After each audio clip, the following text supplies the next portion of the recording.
Saving me a seat. Right?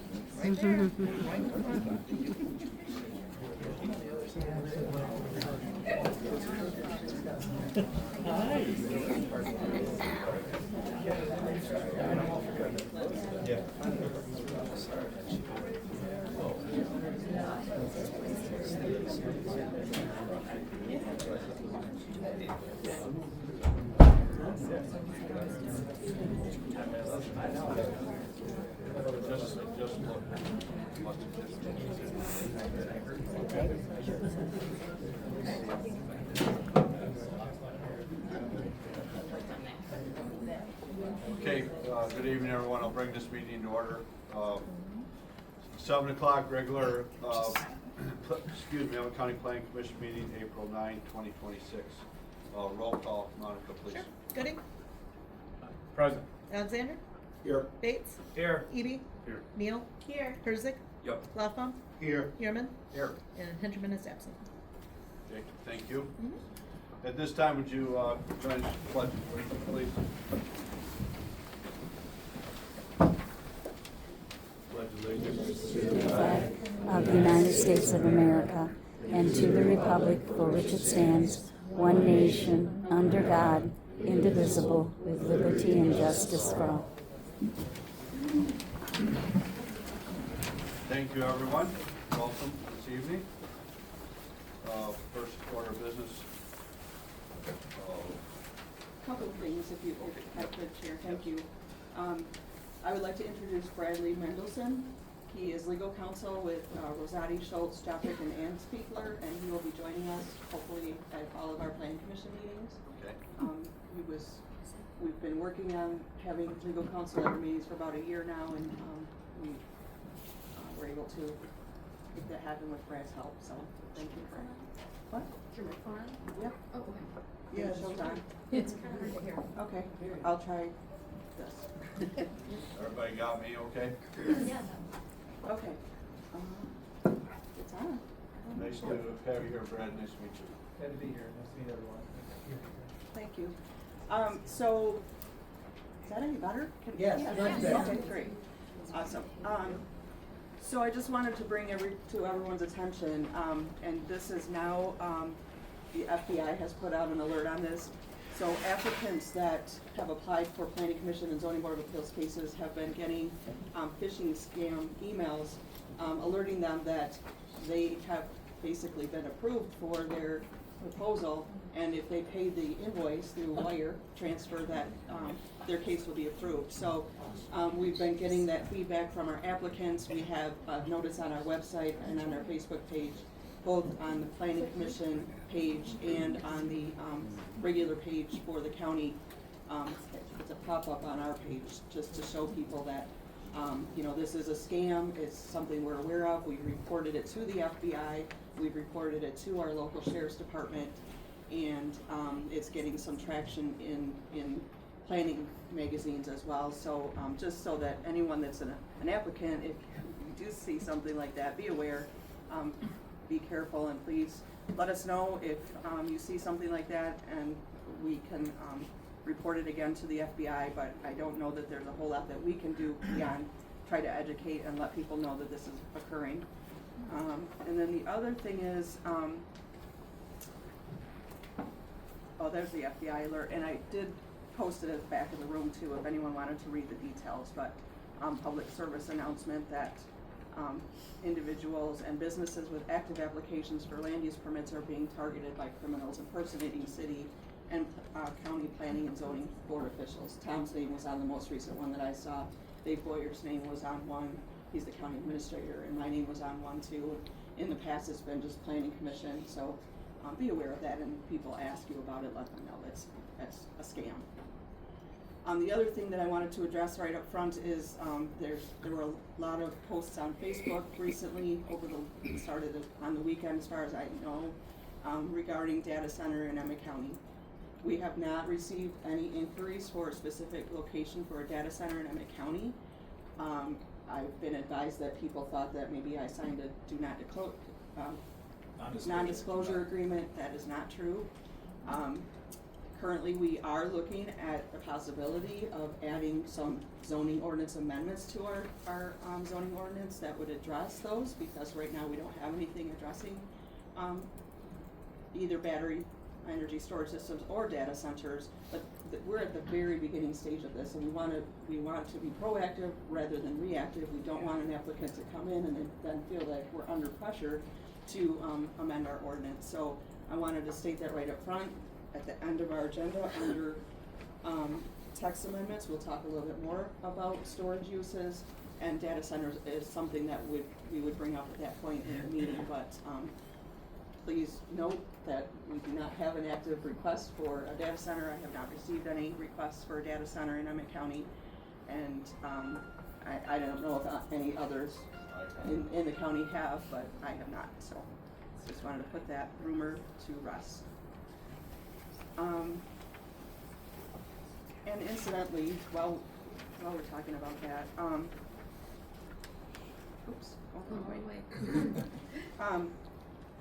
when an ordinance proposal comes before us to amend the zoning ordinance, we are very methodical with how we amend a zoning ordinance. And in Emmet County, we have countywide zoning.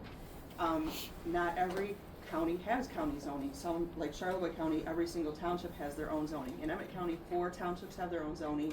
Each city and village has their own zoning. And then we have countywide zoning, which covers the remaining 12 townships.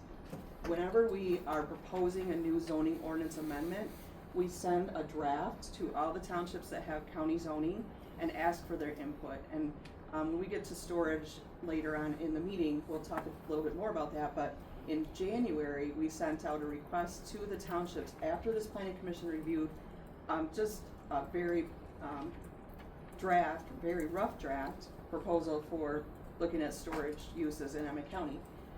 And we gave them until about the end of March to make comments back, and then in March we again sent out a notice to those townships and said, we're looking for your input for our upcoming meeting on April 9th. So at this point, we're still in what I feel is very early stages of a zoning ordinance amendment. If the planning commission decides to move forward with anything, then we would ask legal counsel to review, and then following that process, we would send the notices back out to the townships and then hold public hearings at this level. And then if the planning commission approved a text amendment, it would have to go on to the Board of Commissioners for final approval. So the process is very methodical. It takes months to get through a zoning ordinance amendment, and we don't take those things lightly. So there's some background on how we amend our zoning ordinance. And it's regulated by state law as well as zoning ordinance. So thank you for the time. Yes. Thank you. Appreciate that, Tammy. Thank you. Okay, at this time, approval of minutes. February 5th, there was some discrepancies, I guess, and then March 5th. Chairman, Yes, sir. I move that we approve the minutes of the February 5th, 2026 regular meeting as updated. Okay. I'll support that. Other discussion? Updated motion. You did only receive that one page that was changed, but the entire minutes will reflect the change. All right. Any objections, corrections? Okay. We will do a roll call on this one. Just What voice is that? vote. Okay. All those in favor as presented signify by aye. Aye. Those opposed, same sign. That was for February 5th. Okay, same March 5th, regular scheduled meeting. Pretty lengthy. I read through. I was not here. The additions, deletions, corrections to that, this document? make a motion to approve the March 5th meeting minutes as presented. I'll second that. Discussion? All those in favor of March 5th, 2026 regular meeting minutes approval signify by aye. Aye. Those opposed, same sign. All right.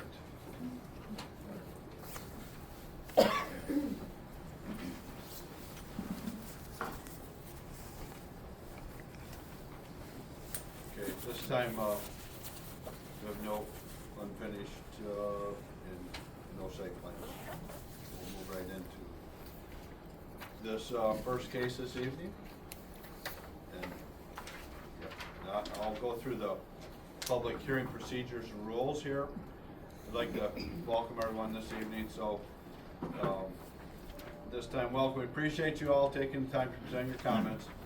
Everyone who wishes to make public comment will be given an opportunity to speak during the public hearing and during the general public period. For public hearings, please note the case review procedures detailed below. In order for us to have effective public meetings, we ask that you please abide by the following public hearing rules of conduct. Wait for the chair to acknowledge before you speak. Approach the podium, please, if you would, and be near to the microphone. Offer your comments. You may be starting.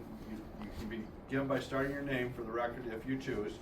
Please direct your comments to this planning commission, not the applicant or other members of the public. Keep it directly to us, please. The planning commission will receive comments, but will not engage in a discussion with the public or respond to questions during the comment period. To ensure that everyone has time to speak and that we can address all items on the agenda this evening, we limit public comment speaking to 3 minutes per speaker. And the time clock will start, alert the speakers when they're getting close here. So at this time, and when the 3 minutes have ended, the time for comment is over. The chairperson may allow additional time for the speaker to provide new information on the case. Above all, please be respectful of this planning commission, your applicant, and your neighbors. And again, thank you for attending the meeting at this time. Thank you. Okay.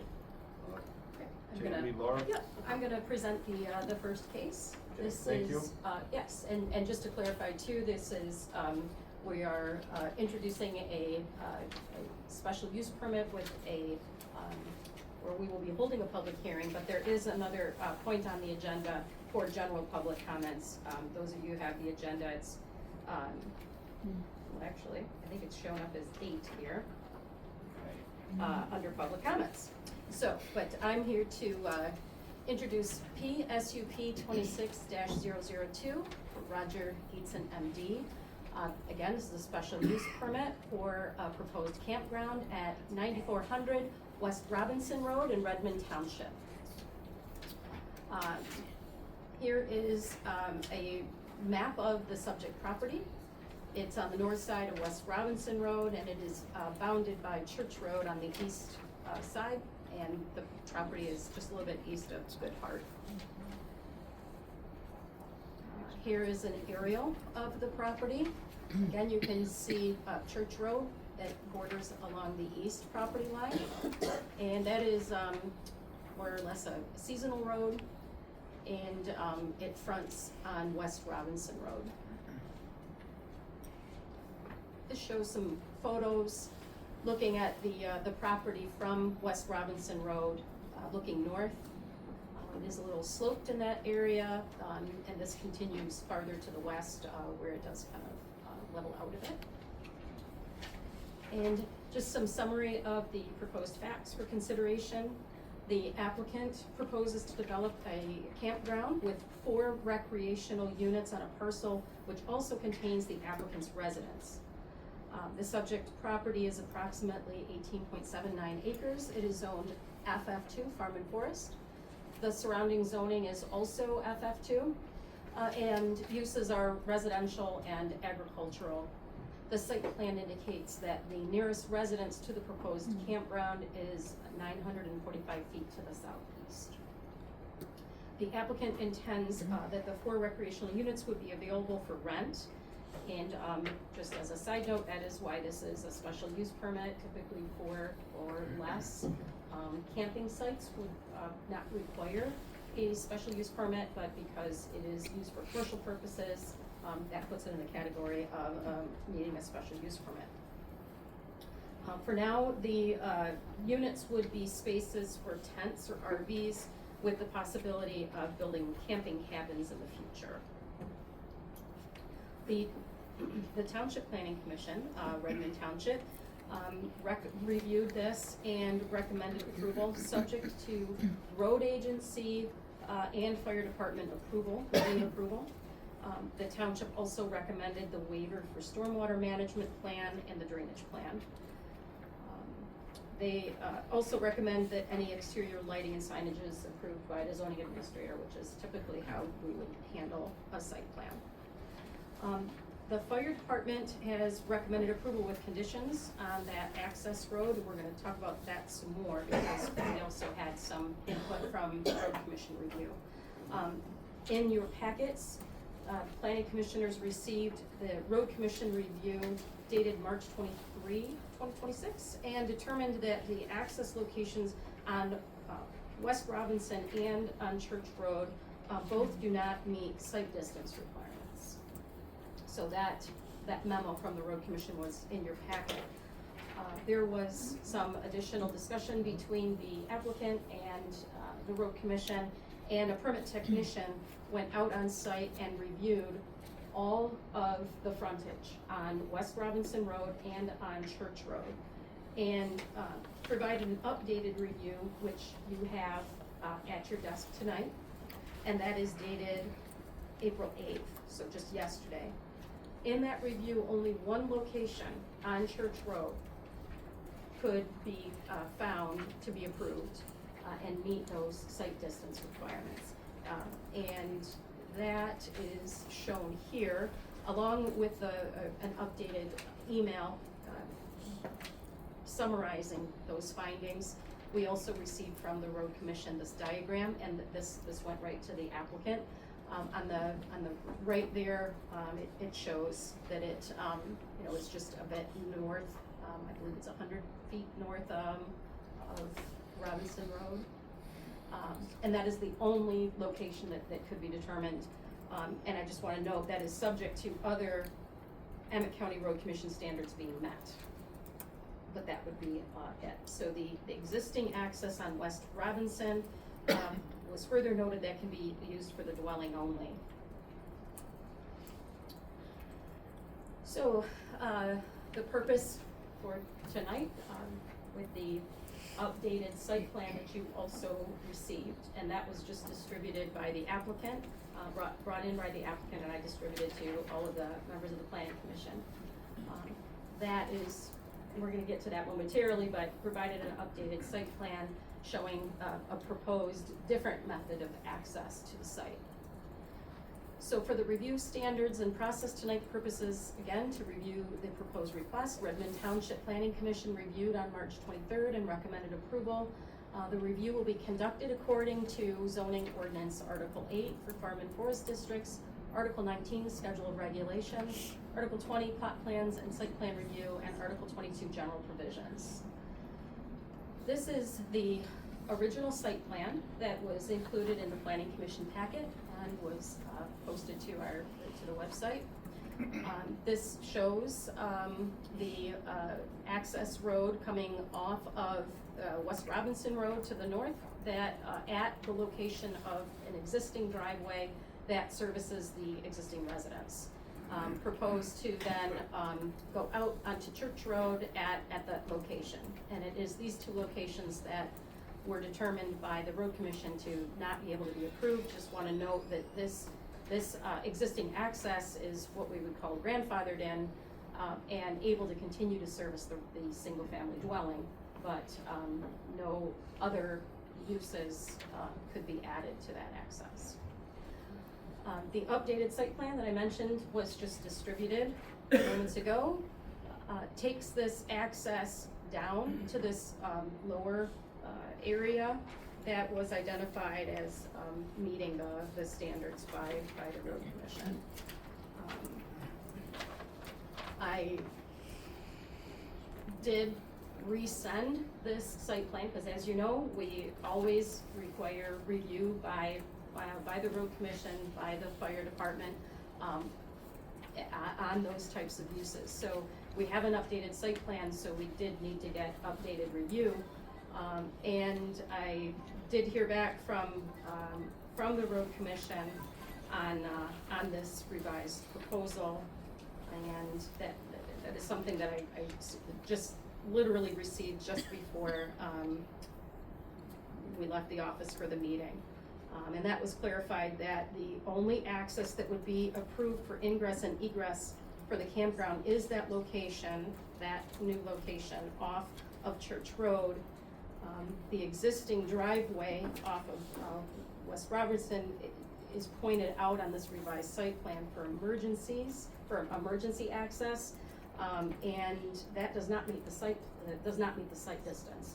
So even showing that as a connector and noted on a site plan for emergency vehicles, that is, I'm being told by the road commission, is not something that they could approve on this site plan. So the access as shown in that location appears that subject to all of the other road commission requirements, this off of Church Road could be approved, but where we could have some trouble and where I think any potential motion to approve will have to be careful to note that it's going to have to be an updated site plan that is shown to completely comply with the road commission standards, because this connector here and showing that as emergency vehicle access to service that use is where we seem to have some concern. So that is the updated site plan. Here is another zoom in where you can see a little closer where the existing home is located and the 4 camping sites, parking spaces, and again, this access that is still in question. The other items to look at would be other items requiring further review and are possible conditions, and this is something that is part of every site plan review, and we do a zoning evaluation by staff that's given to the planning commission, and at the end of that zoning evaluation we highlight all of the items within that review that require additional consideration. And a quick summary is the special land use portion, compliance with supplemental regulations for campgrounds. Also, that requires road agency review, and we've already covered that. Updated review of April 8th, and then a review of the amended site plan would need to occur. Site plan review standards, fire department review. We did receive review from the fire chief, and that is something else that would be important consideration, that compliance with the fire chief's requirements on that access drive. Stormwater management, the planning commission will need to determine if a waiver can be granted. Again, that was recommended by Redmond Township to grant that waiver. And any exterior lighting or signage to be reviewed by the zoning administrator. Lastly, supplemental regulations to just determine if the zoning evaluation is accepted as presented, as far as all of those standards of the supplemental regulations appear to be met. Planning commission will ultimately decide that. At this time, is there any questions for staff? I have 2 questions. Thanks for that detailed presentation. Number 1, notice there's a letter from Marty McGregor, Fire Chief of the Redmond Friendship Cross Village Fire Department. And in the evaluation it says, with a recommendation to construct a road that will accommodate emergency vehicles and apparatus. And I'm used to seeing that from Al Welsheimer state specifically 75,000 pounds, et cetera, et cetera. Is it acceptable to just quote the chief? Yeah, In this right, are you case? talking about it in terms of a Yeah, condition? because I think a lot of this is gonna come down to the integrity of the driveway. So if that's a mutual understanding that Mr. McGregor will confirm that, I'm good with that, I just wanna understand. Yes, correct, that would be acceptable to say, subject to, if they And then, need. secondly, on the updated site plan that we received on the desk this evening, the former access is labeled 2-track for walk path and emergency, and then the new one from Church Road is labeled 2-track for vehicle access. If I follow what you're saying, for the 2-track for walk path and emergency, if we scratched emergency from the site plan, then everything would be copacetic? I Cause think it could still be a 2-track for walk path, it's not committing to anything more. I don't think that it would be my recommendation to scratch anything or make changes to the site plan, but rather say that, an updated site plan would need to be submitted that would be, consistent with the requirements of the Emmet County Road Commission. Got it. Is that- Thank you, yeah, that's helpful, that's perfect, Mhm. thanks. I have questions. Go Sorry, ahead, no. go ahead, Jennifer. Thank you. So in terms of again, going back to Mr. McGregor's, fire chief report, I actually had a question about, the next part, the next line he actually wrote in terms of the 48,000-pound fire truck or other necessary apparatus. Cause he goes on to suggest with an exit on each end or a minimum 96 feet turnaround. Yeah. So I guess I was like, how does that compare with the site plan and a proposed emergency exit? You know, like, so the road commission is not recommending an exit onto Robinson Road. So then it would be. Actually, what the road commission is saying is that the Robinson Road access point cannot be used to serve, so So there is a they have it conflict marked as there. emergency exit. The road commission has not So I think if you read that, then to comply with the chief's statement, Right. you would need the 96-foot turnaround. that would be my, or some sort of U horseshoe. Yeah, or go back onto Church. But that, I don't know if the road commission would let you go back. Yeah, and I think Somewhere that, else. that's why, simply making the conditions that they have to comply with the Yeah. fire department, requirements and the road commission requirements, rather than try to Figure it out. change Correct. the site plan. Is the, for Church Road, you stated that it's effectively a quasi-seasonal road. Is it plowed.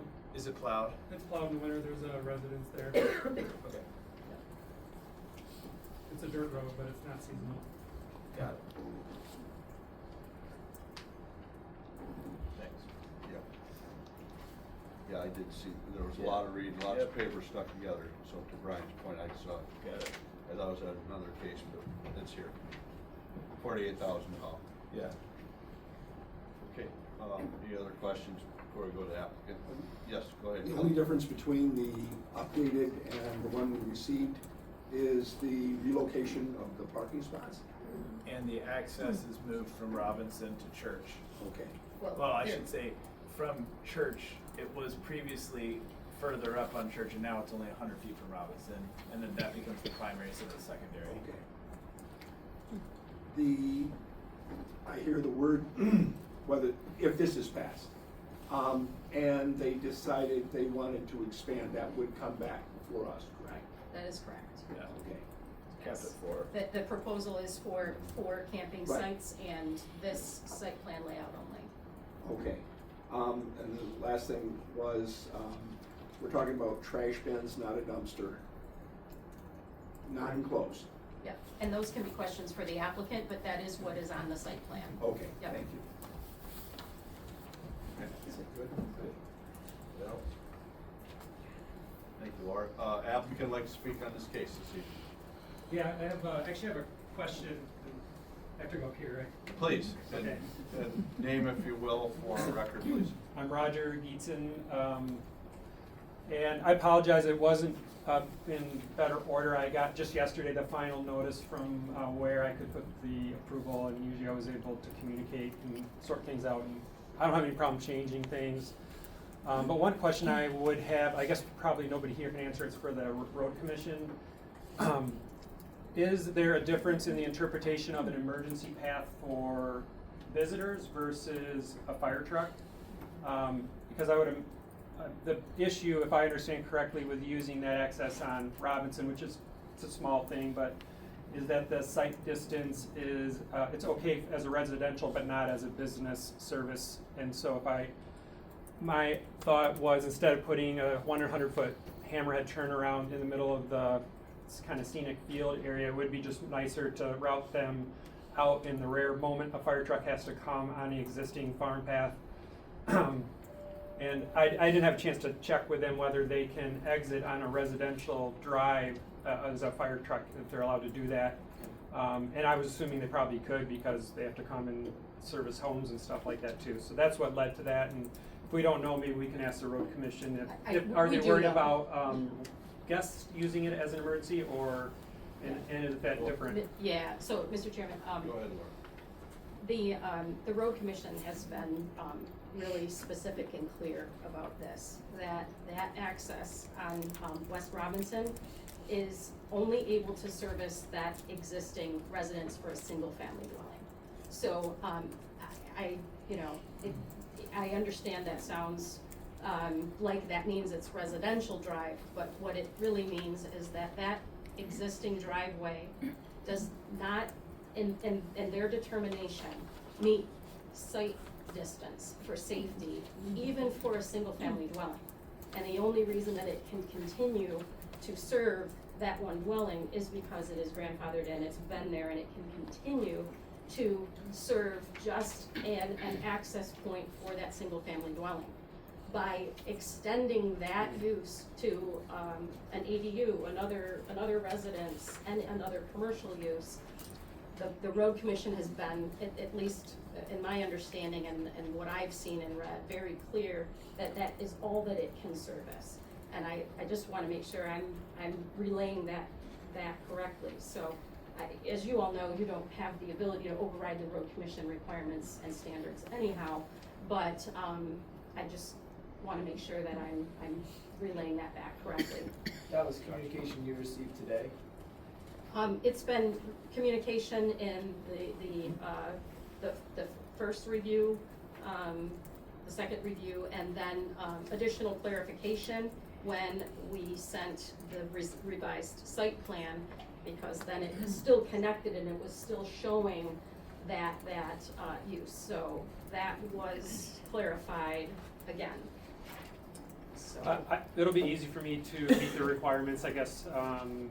It would be nice to have, maybe we could approve it contingent on their approvals, and I could communicate it with them one last time specifically on that. And if I can't do that, I'll just do a turnaround and have it rerouted back onto Church Road. And Marty McGregor, who was the fire chief, when he did the approval this January, he said, I can't really assess the existing farm path because the prior owners who'd lived there for 75 years have run heavy farm equipment in that area that was drawn on the first map, and he said it might be suitable the way it is, but he was going to only write it, kind of covered his butt with not being able to see it. So if I understood correctly, I could potentially have him come back out now that the thaw has passed and have him look at, because part of this as drawn would be lining up on existing two-track, and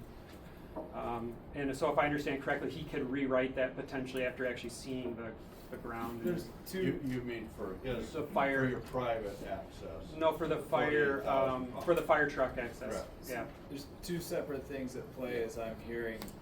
One is site distance determined by the road commission, which is not, they're not seeing any site on Robinson for anything no matter what. Right. Regardless of that, it sounds like Mr. McGregor thinks that driveway might hold a fire truck, but that's not the road commission's perspective.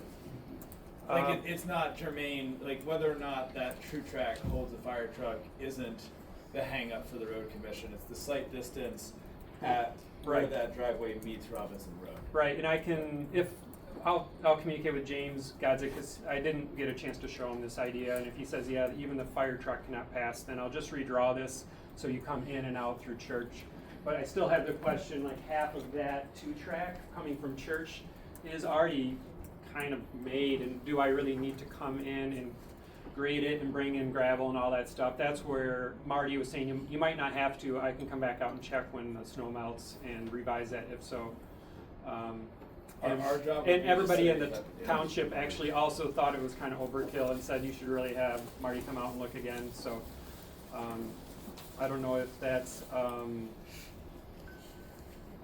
It'll be a condition acceptable. of fire department approval on Yeah. your private property. There you go. Yes, but the county's gonna, jurisdiction of where that drive should be to the county road. Yep. Okay, that's all I have. That's what I understand. Okay. Make sense? Yeah. Thank you. Okay. All right, this time, I'll open for the public hearing portion for public comment. I read those rules. Anyone like to speak on this case this evening from the audience? Can I ask a question? Yes. What are site distance requirements? That's about when you're leaving, what you can see, is that? In general, that's a road commission, but yes, exit, they have to, certain speed limit regulates, this is a 55-mile-an-hour speed zone on that Robinson Road. Alright, And I believe it was 650 feet, clear distance each direction, and it didn't qualify wherever they would move that to get that safe distance, so. okay, and the other one For was. safety. How do you have a waiver for stormwater and drainage? That's not fair. To waiver those. Yeah, and we probably wanna also remind everyone that this is, a time to make comment Oh, to sorry, the okay. board. Yeah. We have to just watch that we don't get into a back and forth, conversation, but yeah, I'd be happy to, there are, portions of the zoning ordinance that do allow for, waivers if, there's not extensive amount of, hard surface, impervious surface, and in this case, it is, within your purview to waive that, so. There's probably a lot better way to say that, Tammy, if you wanna add anything, but. Yeah, okay. It's basically not requiring a full stormwater drainage plan. Like if you had a site that was only a half an acre and you were covering it with about 50% pavement and buildings, then you would want to have a sealed stormwater drainage plan, and that's what our ordinance requires, but the planning commission has the ability to waive that requirement. And that's what's being requested here and recommended by the township. Thank you. It's dirt road, there's no hard surface, that's where I was gonna go, so we have those opportunities. Rustic. Thank you. Anyone else in the audience like to speak on this case? Last call, anybody on this case this evening? Okay, bring it back to the board level. Any other discussion or comments on, or applicant like to comment on anything? Okay. No. Okay. Anybody comments, concerns on it? I think road commission will weigh in for sure with a letter on condition, and then fire department will give a letter of conditions if that's in the motion. Go ahead, Kelly. I was wondering, we don't require a dumpster. At what point would we require a dumpster and enclosure? The applicant isn't proposing a dumpster, so therefore we don't, yeah, there's It's no not required. enclosure. Right, Okay. so it's going to just be, they have to indicate how, solid waste will be handled. And, for this type of a use and, the number of sites that we see, we can accept, just continuing with bins and kind of a residential style, trash. I was just removal. thinking animals and things like that it would be, but okay, thank you. That's their journey. Yeah. Could be The last road commission comment that just came in, reread. That's what I wanted, yeah. Sure. And again, the recommendation would be that the condition would just be to comply with the road commission, but I'm happy to read this to you. This was, this I just received this afternoon. It says, the only access that would be approved for ingress and egress for the campground is the location off Church Road. The existing driveway that is being pointed out for emergencies off Robinson Road does not meet site distance and cannot be used. The driveway on Robinson Road is classified as an existing single-family residential access, meaning the driveway is officially recognized as an existing access point for a single-family home. It's, quote, grandfathered in, meaning it was built before current regulations. Its use is restricted. It can only serve the residents, not a business, multiple homes, or additional development. Thank you. Thanks, Laura. Good job. No. I mean, from that, you get the idea, no, you can't even use it for emergency use. We have to have the other ones for emergency use. Well, if you go to the second, that we got from James Geitzen, it looks like there's more involved than just site distance. You talking about the engineering and such? Yeah, from Mr. Geitzen, he's talking about a lot of engineering that they may require. Wouldn't it still be covered though? Like, I think this is a good dialogue, but I still feel like if we say it meets Emmet County Road Commission standards, then like. But we also then don't have the fire department. That'd be another condition. That it meets the fire department. Yeah, so it's gonna have to go back to the fire department, so we have neither the road commission or the fire department at this point. Yeah, it's true. Right, I would feel more comfortable seeing a site plan that has those conditions met where the road commission and the fire department have seen it and approve it. I know that we can infer what those changes would be, but I would like it that the applicant has talked to those entities, gone over that plan with the road commission and the fire department, and created that plan for everyone to approve. With that being said, you make that as a motion or conditional motion that the staff would get that information from the county and from the fire department before a permit was issued. I would probably table it. Table. I'm not, the newest site plan, I think, still has things that if it's not approved by the road commission and the fire department, we have things on the site plan that aren't right. And I'm a little hesitant to approve a faulty site plan on conditions. Can I make a statement since there's some Not at opposition? this point. Go ahead, Jim. That's just kind of laying out where I'm at with this. I think we have a problem with the road commission, that they're raising a lot of questions, and big questions, like engineering.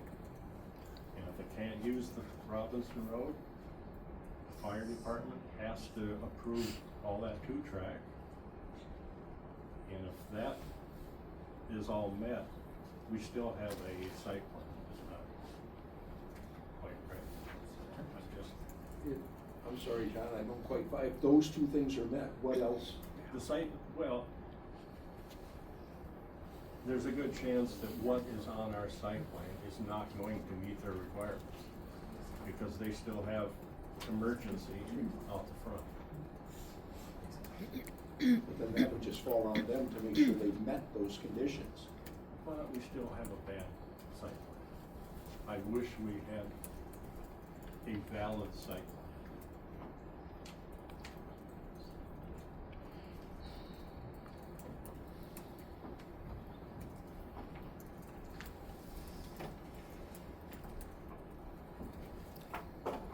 Okay. Yeah, I guess I would be more Sure. comfortable taking Brad, comment? Just that, we need to address Right, yes. Commissioner was saying is that, obviously, if you condition it, nothing's gonna happen unless he meets those conditions, which would be the approval from the road commission, the approval from the fire chief. So it'd be incumbent on him to obtain that and then provide proof to, staff for that to move forward.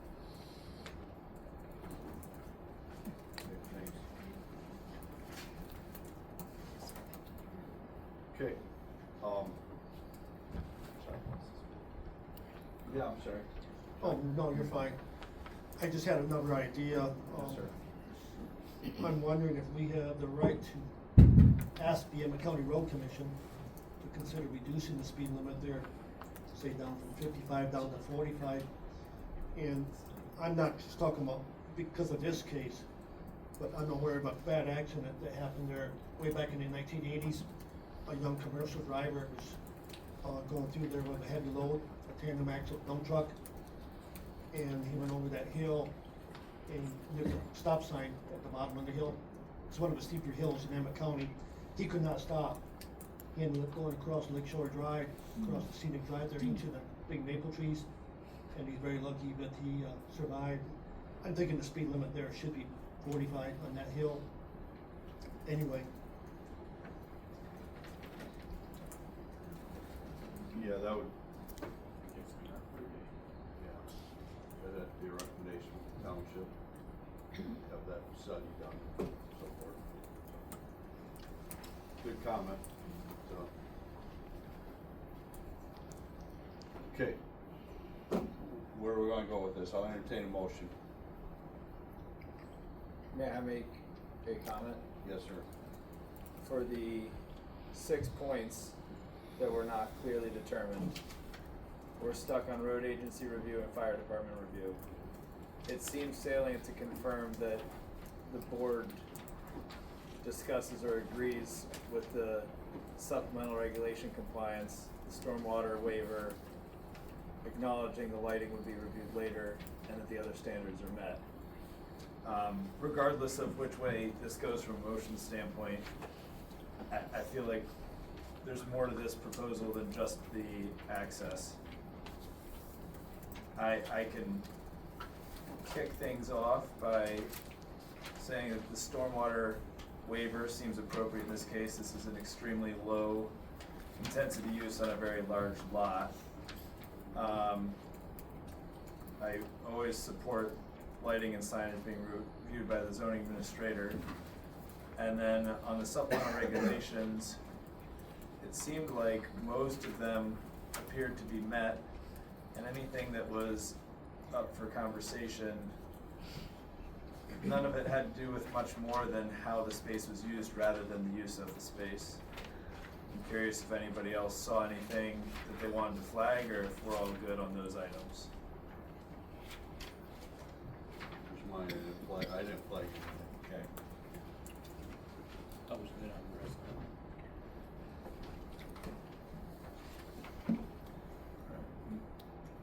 I'm good with those 2 bullet points, as you pointed out, road agency and fire department review. Yep. The applicant meets those standards. I'm okay with The rest of it? with the rest of it. We understand, he understands, and the fire department and the county's gonna dictate that this dotted dashed line is gonna go away. And that there'll have to be a hammerhead or some sort of a turnaround for that 48,000 pounds to turn that fire truck around. Unless the fire department, the chief, but there again, the chief's gotta sign off on it, so it's in his court there. And if James or the county signs off that the road will handle that ingress and egress at that location, that would be a review standard too, so that's where I'm at with it, but. Mr. Chairman, one other safety concern, that if this was to move forward, that the address would have to be, for the campground, the address would have to be identified from Church Road rather than from West Robinson Road, so that people that are visiting the site would be entering properly and not trying to come in off of West Robinson Road. That was a great point, thank you. Yeah. Redmond Township pretty much, They recommended approval on it, so. Mr. Chair, I'm prepared to make a motion. Okay. If there's no further discussion. Go, Brian, please. I make a motion to approve case PSUP 26-002 Roger C. Geitzen, MD, for a campground at 9400 West Robinson Road, Section 25, Redmond Township, tax parcel 241207254000007, as shown on the site plan, dated received April 8th, 2026. Because the standards of Articles 8, 19, 20, 21, 22, and Section 26.21 have been met based on the following findings.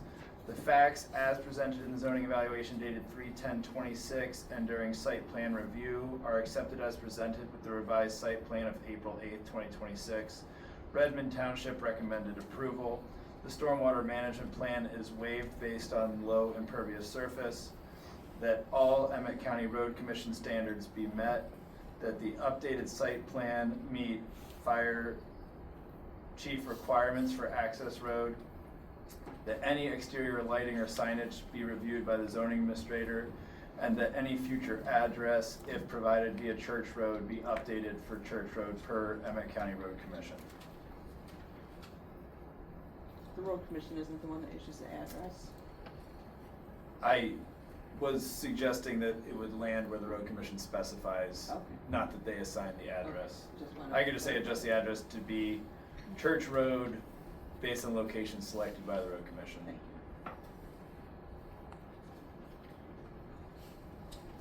Okay. I would support it. Would you consider requiring an updated site plan be submitted following those? Yeah, I'm approvals? good with that. So for the site plan so we got road commission standards, fire chief standards, zoning administrator, and that an updated site plan meeting those standards be provided to the zoning administrator.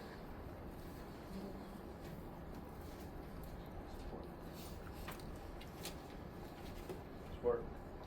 Discussion on the motion. You, Brett? I support. Thank you. Yep. Sorry, Brett. It's okay. Being shy, man. Any discussion?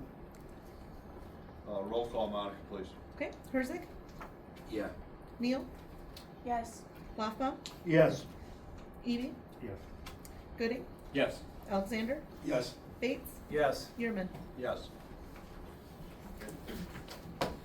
Thank you. Good evening.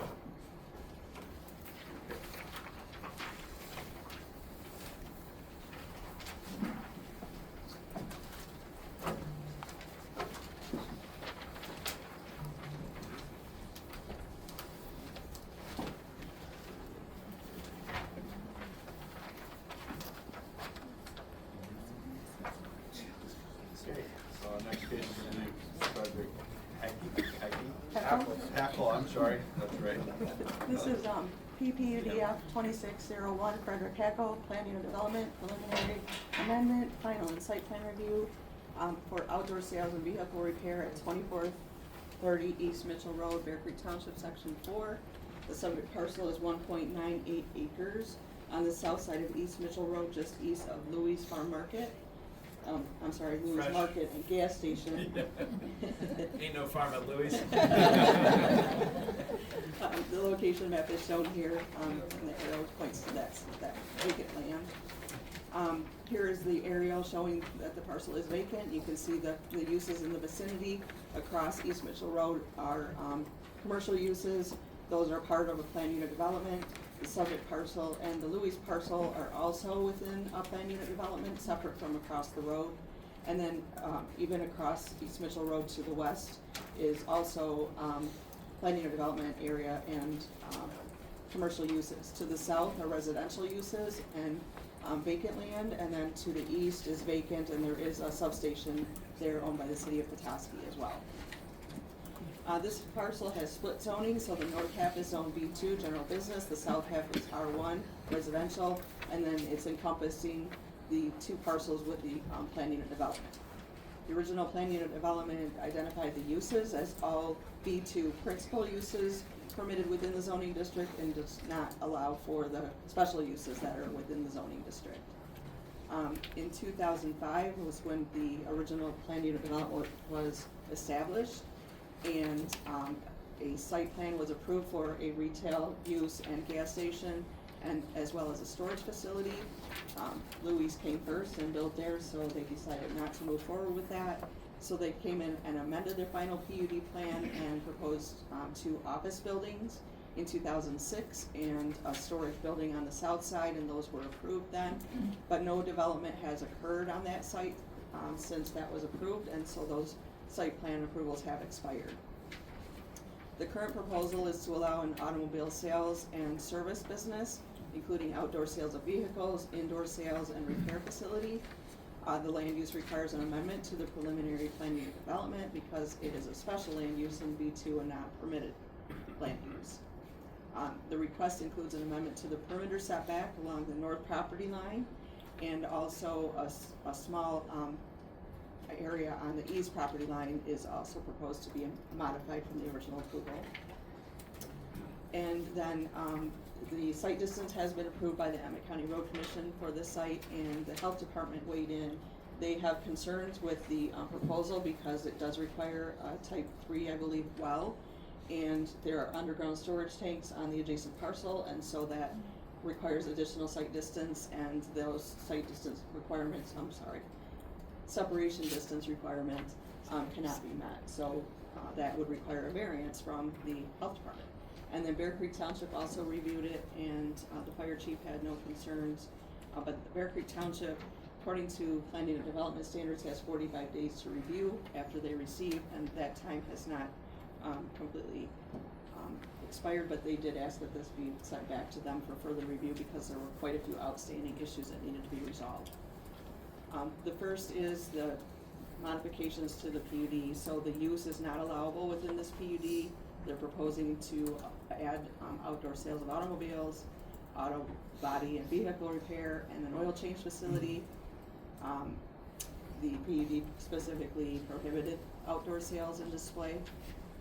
The setback modifications, they are asking for the north property line setback to be 15 feet, where 25 feet is established within the PUD. And then there's design standards for the building that it had to be a certain type of roof, a gabled roof, and it said similar to the gas station located on US 31 in the village of Alanson, which I have a photograph of that to show what that design was like. So if the uses are approved and the modifications to the preliminary PUD were to be approved, then site plan review and final PUD would follow. Here's a picture or graphic showing the 2005 final PUD plans that were approved. The one on the left is showing the original plan that was never built and then modified. The one on the right is what was approved but then has expired. You'll note at the top of the approved final PUD plan in the center here, no outdoor sales or displays, including outdoor vending machines, are allowed in this PUD, and the buildings are to have gable roof design. Incidentally, Louis does have 2 outdoor vending ice machine, and I think there's maybe some. So then building uses, the north buildings were allowed to be retail and other commercial businesses, and then the south building was identified here: furniture and appliance, hardware, household equipment, repair shops, shoe repair, showrooms, a plumber. And then when the plan came in, it just did say repair shop, and it was in the motion, it was required to be personal service type businesses and not auto repair. So this is the site plan that's proposed. One single access. They do comply with the cross access from Louis to this site. They're asking for a 15-foot setback from the front property line. I went out and visited the site yesterday, or the day before, and it was yesterday when it was snowing. That 15-foot setback puts the display at the front of the drainage ditch that runs along in the property. So that would create some potential drainage concerns that would have to be identified and corrected.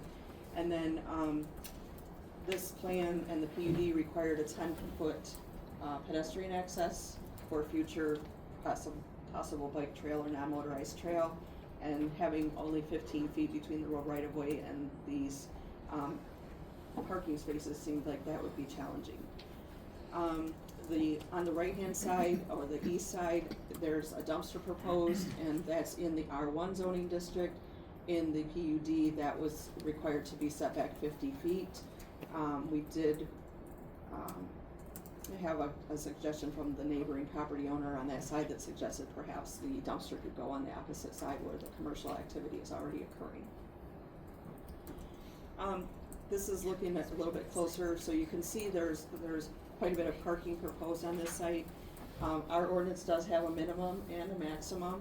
This exceeds the maximum number of parking spaces required by 18, I believe. So there's much more parking than the maximum allowable within the zoning for this type of use. Sorry, you said it exceeds it by 18? Yes. 18 over? Yes. 18, okay. Yes. Sorry. And I know, sorry. I think that's everything on the north side, other than, I'll get to the design in just a moment, but, then the south side, there were concerns with regard to drainage. There is drainage coming off of Louis' site, and that was designed that way. This parcel was part of a larger, actually 80-acre parcel when it was first divided, but Louis' site does drain water onto this site, and one of the concerns was that the drainage from the other site is not being captured in the stormwater retention area, and it's diverted around the retention area, so that could change the flow of the water off the site. So that was a concern raised at the township and by our staff.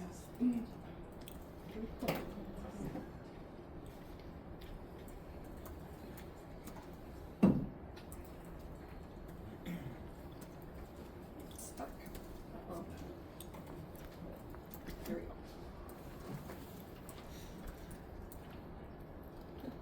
Okay, so here are some photographs. This is looking at Louis. You can see that they do have a design to their roof that is not just a plain roof structure.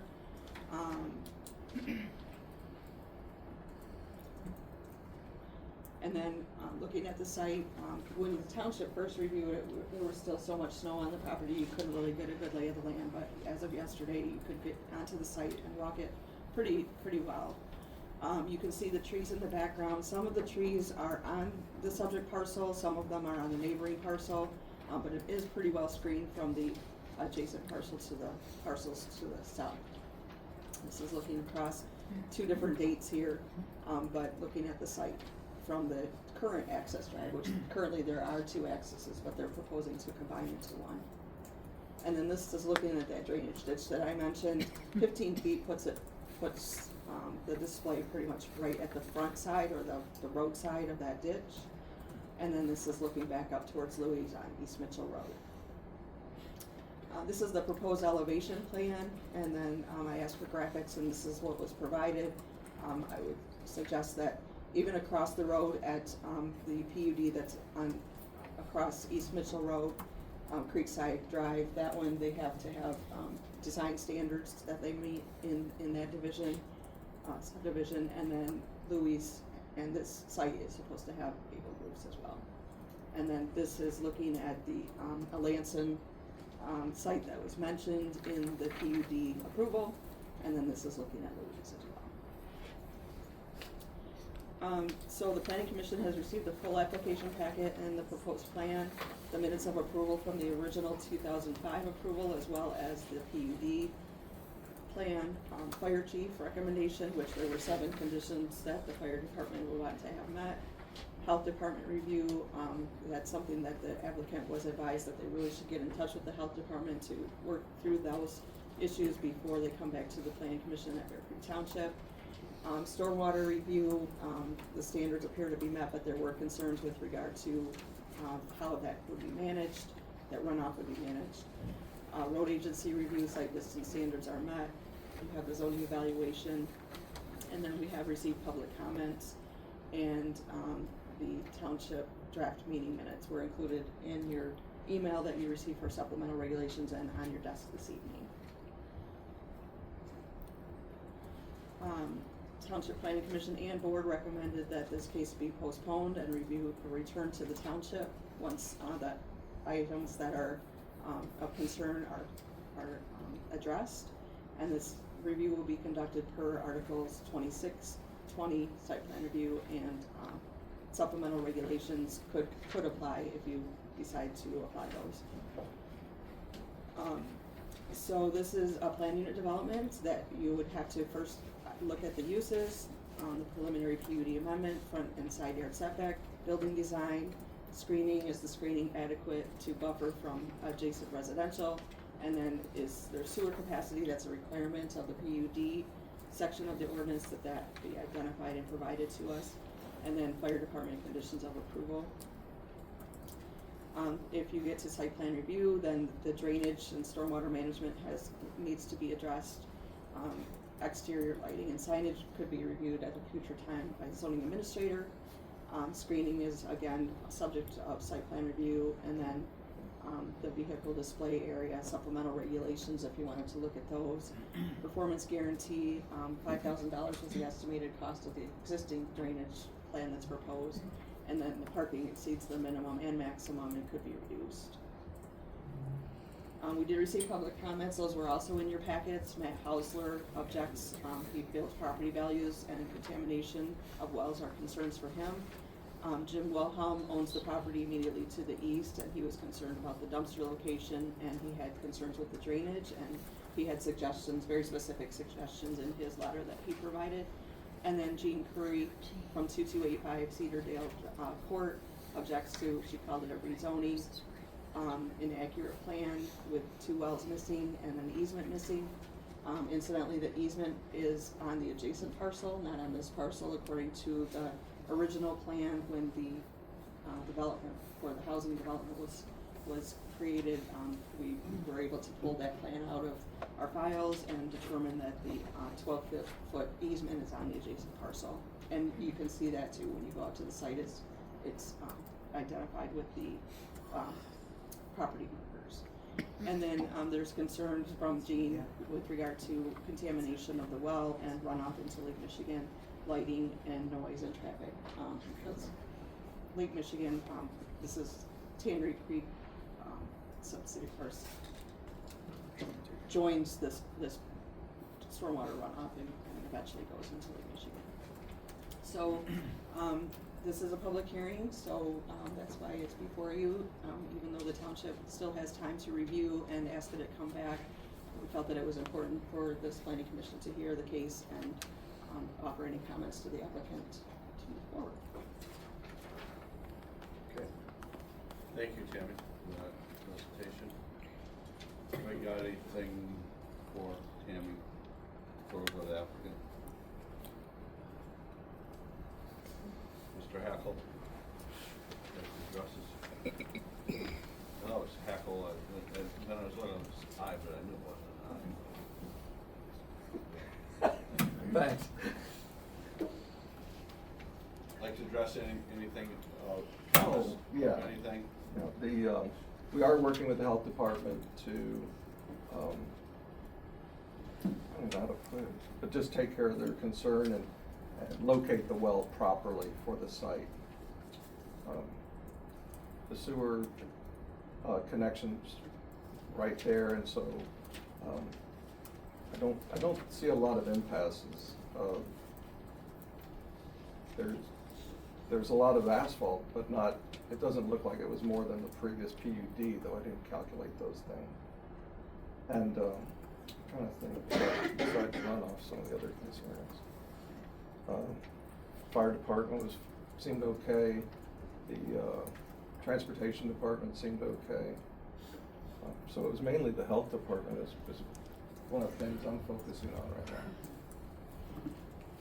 Stormwater management was pretty, I was at that site today too, and there's water pretty heavily coming from both sides, or from Louis' site coming across and from the back side, water. Yeah, we've had it, so it has been engineered. We're modifying the plant slightly but I think it's in your documents, so the civil engineer is working on that as, we also have a storm water management consultant as well. So that will be dealt with. That'll have to be updated. And so Yeah, we're updating it for, that- this one from. for the next Bear Creek. Benchmark was done. Correct. And he's got survey notes at the bottom of this, is Yeah. just not to take to It- heart. He's gotta do his final. It was covered in snow. Yeah, there's notes there saying that, point that out, that this isn't. The final thing, yeah. Final, exactly. So, 'cause there's lots of water running across that site from Louis across, the overflows flowing out, down, out, there's a creek there. Yeah. Pretty- Apparently it flows downhill. Absolutely, goes that Kegoman Creek, the Tanner Creek to Leckish. Correct. Concerns there, and then that setback on the front side too is right out to the road. Yeah, I edge. think some of that was hard to see. I was involved in this original PUD of Mr. Mallett's. Yeah. And so forth, and that corridor was pretty much talked about for Yeah, that. we'll redesign East-west that part. corridor that someday Petoskey East develops. There's gonna be hopefully some sort of corridor walkway. Correct. That's why that was established 20 years ago. Right. Certainly will meet that requirement. As far as fluids and such from working on cars in the garage, for example, there are traps in the drainage trench for that stuff, so that's already provided for it. It's not really apparent from a zoning standpoint.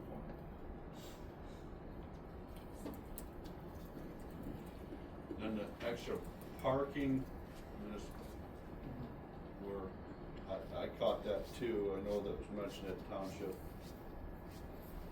53 total, and you only need 34. So you're 17, 18 over in spots. Is that something that needs to be needed, or why are we putting that many spots out there, I guess, and moving that front, that ditch line out there is I paced off roughly 34 feet to the center. So that's gonna be covered with dirt or something. Correct. I mean, I'm not engineering for you, but how that's gonna happen. But just comment. Yeah, we'll be held to that. Yes. Anybody else? Go ahead, Kelly. Yeah. A couple of questions. The vehicle display, what do you think the range is going to be as to how many vehicles you have out there at one time? I don't have the count on my head, but it's labeled on the site plan. There's the provision, which ones are display vehicles. Okay. The plan says 17. Okay. Yeah. But So 17. I was wondering if, and looking at the parking situation, municipal parking spots, is that those additional parking spots going to be used for those vehicles as well? It No, says go ahead. 17 spaces for cars for display, 8 spaces for customers, 11 spaces for employees, and 17 for cars that are being worked on. Okay. That was it. Yeah. Thank you. Yeah, just, you realize modification to that original PUD, what the township might be looking at on that too. But as Tammy stated, across the street, up and down the street, so just be aware that, Yes. that original PUD was well thought out 20 plus years ago. I know things are changed, but that corridor was kind of set that. We'll preserve it. Anybody else? Thank you. You're welcome. Thank you.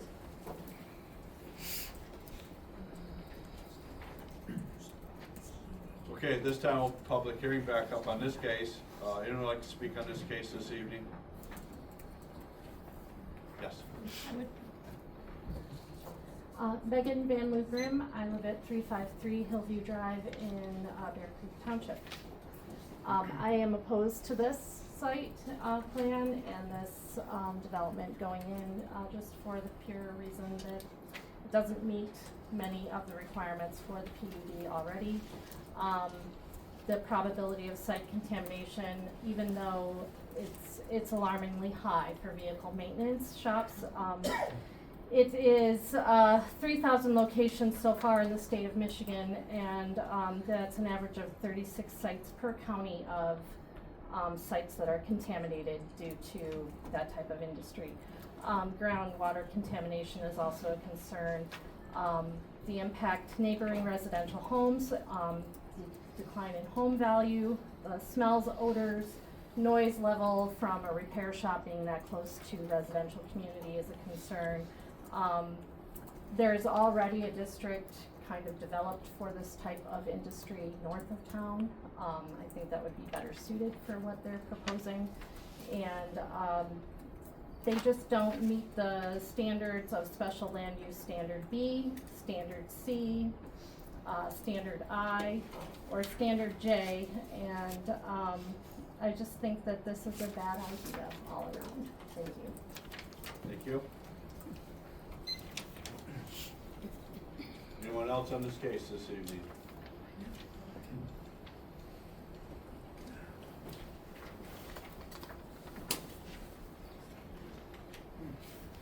Evening, Mike Boudet, 2280 Cedardale Court. I got a couple issues. Noise is a big one.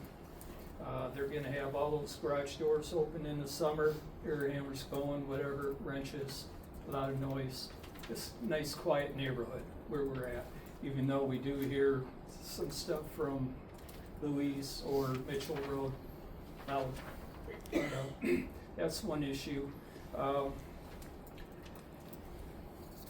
Seeing that pole barn or whatever it is they have proposed from my deck, from my neighbor's deck, the other neighbor's deck, we don't want to be looking at that. Nighttime, it's nice and quiet, dark, not with their security lights that they're gonna have shining all night long. You know, it's got some concern with groundwater. I think we all do. Why they have to get right now it does not, it doesn't sound like they can put a well there because of the distance in between the gas station and wherever on the property. So they're going for a variance. Why have a regulation if, oh, it don't fit, so let's get a variance, make it fit, you know? Why have a regulation? Anyhow, kinda how I feel. All right? Great, thanks. Thank you.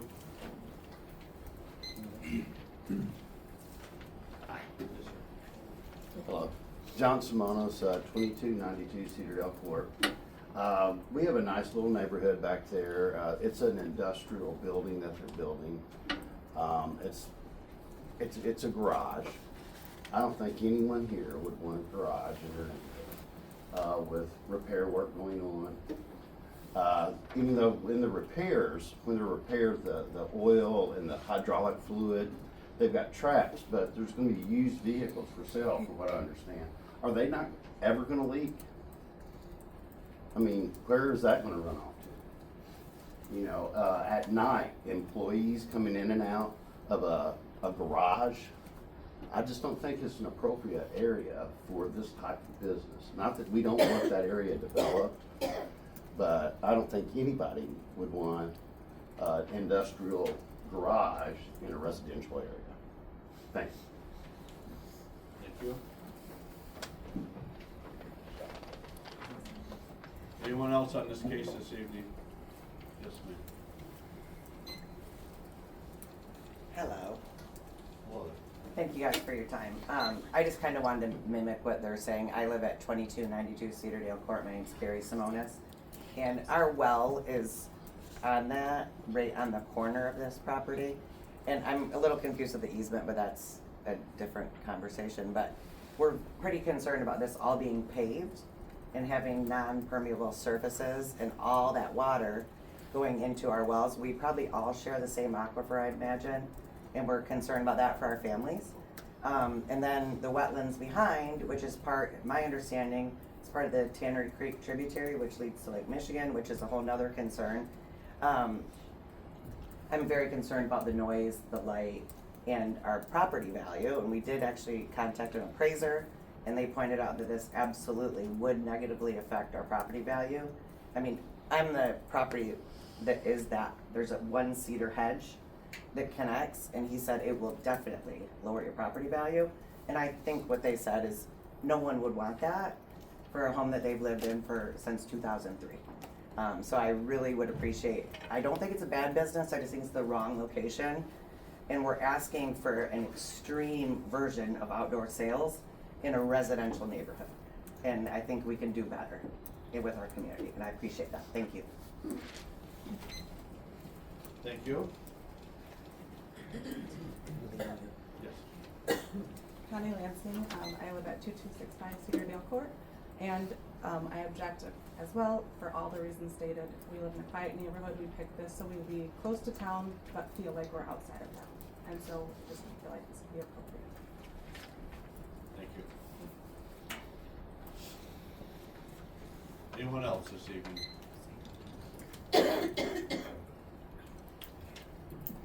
Anyone else on this last call, please? Okay. Board level?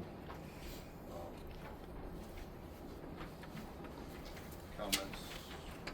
Concerns?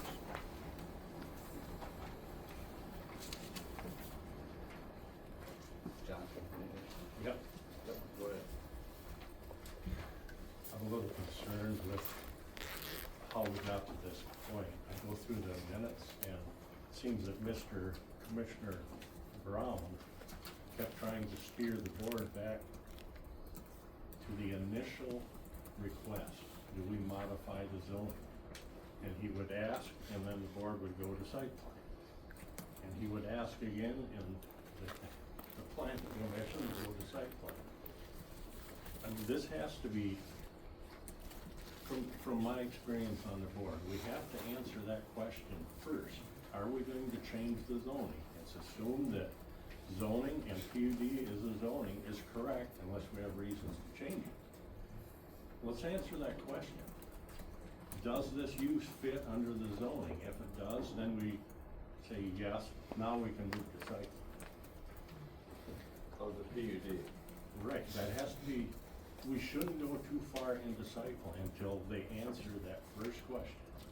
Is it an appropriate use? And do we change the PUD? Then we talk about, well, et cetera.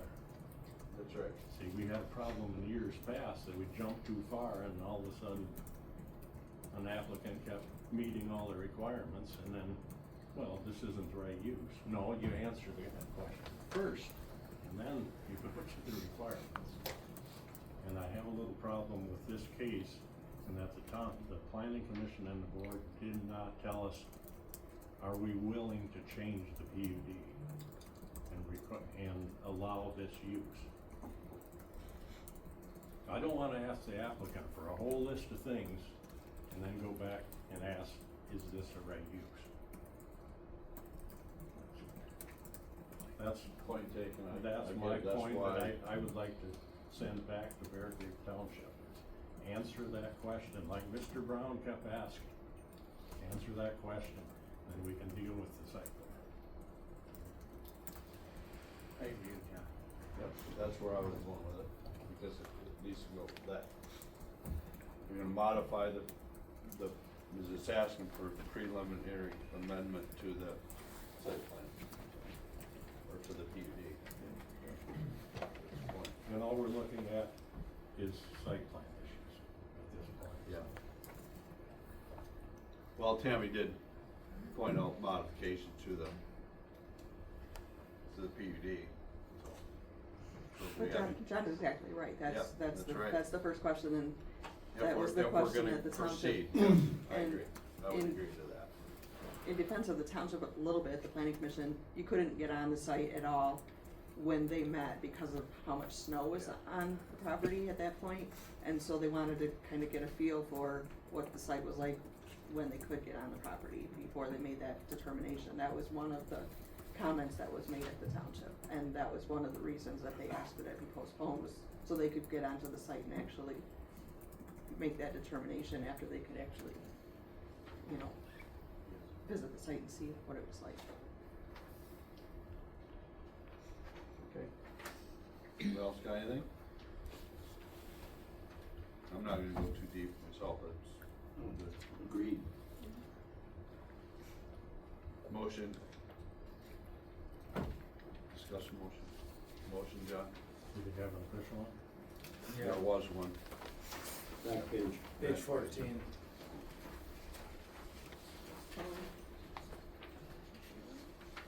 Does somebody have it and wanna make it? I don't have to make it. With all your experience. Okay, I'd like to make a motion to postpone PPUD F 26-01 Frederick Hackl for an amendment to the planned unit development preliminary to allow an outdoor sales lot and auto repair facility, and to allow modification of the front yard setback to 15 feet at 2430 East Mitchell Road, tax parcel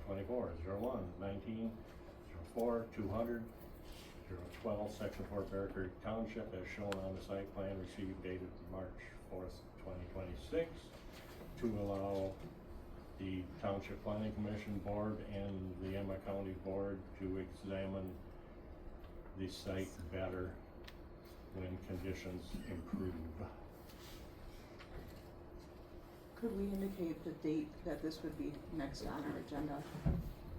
Postpone until the We will next regular meeting? Postpone till Right. next regular meeting. May 7th, 2026. Correct.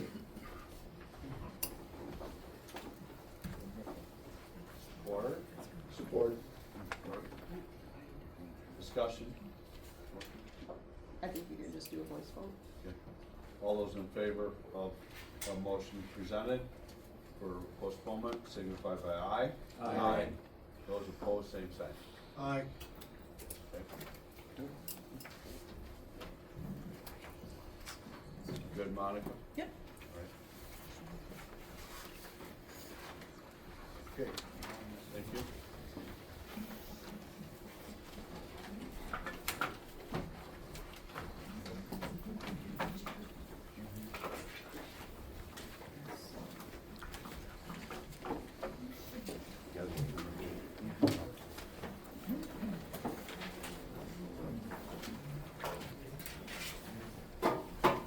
Thank you.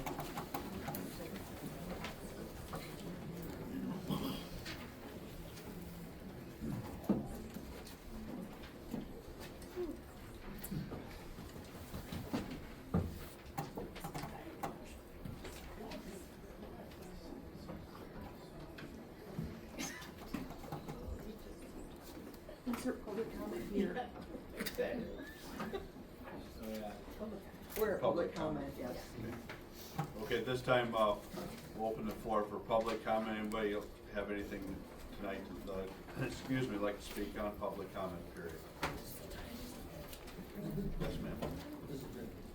Do you need my real name or what I go by? You don't need to know. You don't even need it. You don't even need your That's name. right. Beth Compton, Center Township, 1444 Beacon Road, Helston, Maryland. I'm probably one of the big ones that started the rumors about the AI data sites. I've been doing a lot of reading about it, and I talked to Tammy about it. Center Township, people did not get any surveys or anything to do with the master plan. And then in reading the master plan information that I got in the packets and that sort of thing, there was in there a lot of information, the Northern Express article, and several things about AID, not AIDs, AI database centers. And my question when I came to you was, and I guess I'll preface this with, I was in the area where we had the big fracking well test sites, probably 20 years ago maybe, and we knew nothing about it until people started coming around and saying, going to older people especially, old farmers, and then trying to get them to sell, or we'll give you X amount of money per acre to do well things. So that's where a lot of this is coming from, is that fear of not being informed ahead of time and having the knowledge to be able to make decisions if or when this ever comes. And when you're doing your master plan, my understanding it is a 5 to 10 year plan. So with that in mind, I think AI is a pretty big issue. But I think Tammy did an excellent job of answering her questions, being very calm, very informative. So I'm approaching this way differently than what I would have done had you not, talked to me and spent time putting things on Facebook sites and those kinds of things to help us understand what's going on. You're at the very, very, very beginning stages, but it is real and it is a concern. And so in a master plan, you would want to have in there, which it sounds like there is going to be in there, obviously, but that's just my perspective on what was going on. Thank you. Appreciate it. Public comment.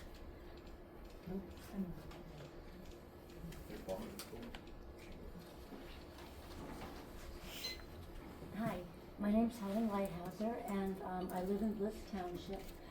And I don't know what other information you need from me, but I just wanted to let the commissioners know, essentially, the rumors that got started and the fear that we have, because we moved to Bliss Township, or many people just grew up in Bliss Township. It was like generational. This is their family farm. This is where they live. This is where their children live. This is where their grandchildren live. And, I'm a newcomer. I've been there for like 45 years. But this is where my children live. This is where my grandchildren live. This is where we go to the beach. The waters are pure. The woods are immense, and we love it. And we do not want anything coming in that might endanger that life that we have worked so hard to preserve. And so, because AI seems to be moving its way into our lives and into, quite possibly the surrounding areas, I think I would request that when the commissioners are doing their research and preparing for the master plan that will include how all of our property is going to be used, I would ask that, people in our area be included, that we know, how this is going on, and that possibly some of us can be involved in doing that research and helping to, develop the plans for the future, because we really love everything that we have here, and we do not want anything that threatens it. So that would be my request. Thank you. Thank you. Yes, Paul. Good evening. My name is Paul Meridian, 3258 Quick Road. Who's the recorder here today? Yeah, thank you. That's just a copy of what I'd like to read into the record, please. Andy and I are here tonight to share our comments and concerns regarding the storage uses and the proposed amendments. Although we live in West Frederick Township, we are here tonight because of our development, Keystone Commercial Park off of M68. Having read the correspondence that's been out there for the last couple of months from the storage unit operators, we feel like we are the opposition on this, but in reality, we are property owners here to protect our bundle of rights, which we all, when we buy property, we have bundles of rights that come with it. That is what we had when we purchased our property, but one by one, they are being taken away. While reviewing some of the meetings online recently, I've heard PC members defend their positions in other cases that they are pro-business. We hope this holds true while reviewing these proposed amendments, as they are in actuality taking away property owners' rights, not just Andy and I. For example, to suggest a minimum lot size for self-storage units when no other use in the current code for B1, B2, or the industrial districts have a minimum lot requirement seems to be an egregious ask. The only exception is scrap yards, which I'm a little confused because it possibly has a 35-acre minimum, but that may be in farm and forest, but it has some unusual restrictions in the code, and I didn't catch them all, and I didn't have time to bother Tammy this afternoon on that. But I'm pretty sure that's the only one that has any kind of minimum of that type. This change alone will create non-conforming parcels throughout the districts, including Nate and Jackie Hall. Their Fochman Industrial Park location will become non-conforming with the proposed language. And I understand it's draft proposal, and that's why we're here to talk about it. Tonight, we respectfully request that this planning commission either set up a special work session for this topic only, or create an ad hoc committee, allowing adequate time to include members of the public for meaningful and constructive discussion, which can't happen in 3 minutes. Sincerely, Paul Lanny. I think I have a minute left, maybe. Please, thank you. Just a couple general comments, and maybe there'll be an opportunity later in the meeting. In some of the correspondence, there was mention of we're the second highest storage square footage per capita or whatever. You know, that's skewed because we have these toy boxes that are 3,000 square feet or whatever. You know, a 10 by 10 storage building, that would be like 30 of them. So square footage versus doors is another thing. In the storage industry, you determine your number of doors needed for self-storage based on population. There's a number. These storage manufacturers, these companies, they all know this stuff. You all would know this. It's about 15% of your population. In Emmet County here, we're 35,000 approximately yearly, but we swell to over 100 seasonally, right? We have seasonal residents. And that causes part of our storage issues, right? They don't have garages, or maybe they have a lot of toys and they need extra space. So that would be 5,000 doors currently right now for our yearly residents, and 15,000 doors for our summer residents, okay? So we're not even saturated yet. It might seem like it, but we're not. When you look at the statistics, and this is information from the storage industry. My last comment for now, because I know I'm at my time limit. Allowing commercial, one of the proposals is to allow commercial storage, kind of modify the Farm Forest District, which allows some storage for personal use, but to allow it to title it as a commercial storage in Farm and Forest, that's really kind of a tricky thing, because we're concerned about it on our corridors, our highway corridors, which is part of what's driven this request by the storage owners. But really, it's our scenic value that we're trying to preserve in the countryside. And as much as we want to preserve the highway corridors, let's face it, that's where the commercial property is, that's where the industrial properties are, that's where this stuff belongs. If you drive to Posen or Lansing or any of those, you go east of here, east of Gaylord and all that, every 5-10 acres, there's a pole barn. So I hope we take that all into consideration, and I hope we have an opportunity to really spend like 2 hours of dialogue on all this, really where we can get into the bits and pieces of it, because I have 37 years of experience with development and property. We built our first storage facility in 1997 out at Keystone Park. There are other owners out there, and so it's not like we're new to the table here, okay? So thank you very much for your time tonight, and I look forward to more conversation.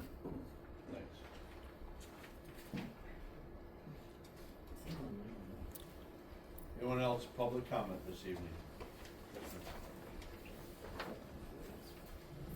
My name is Carmen Harrington Bartholomew.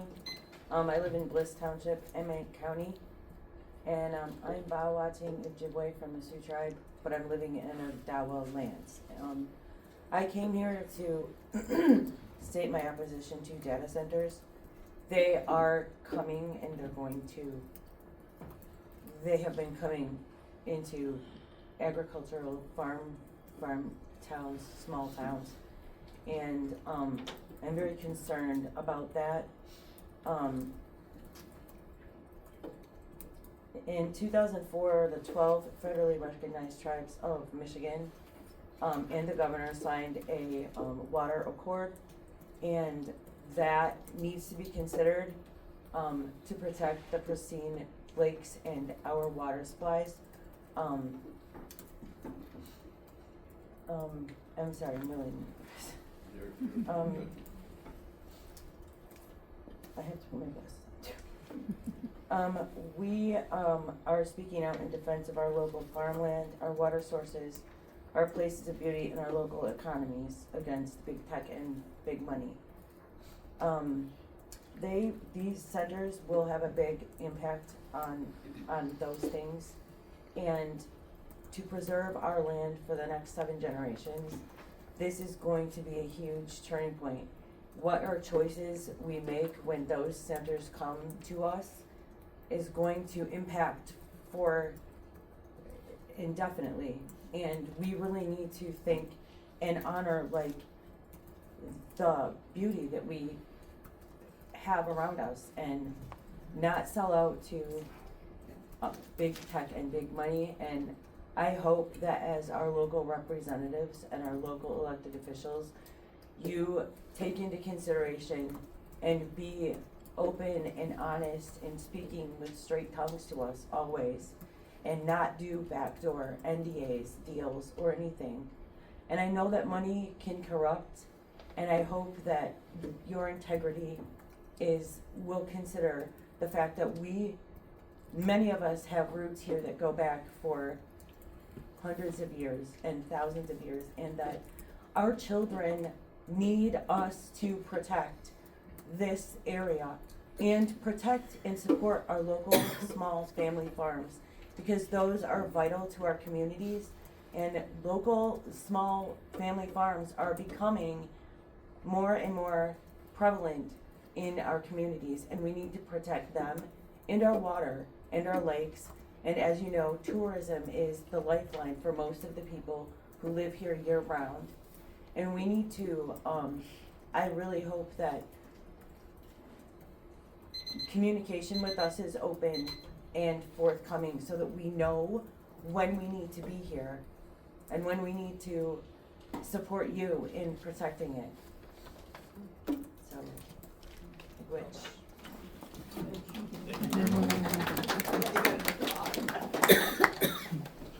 Thank you.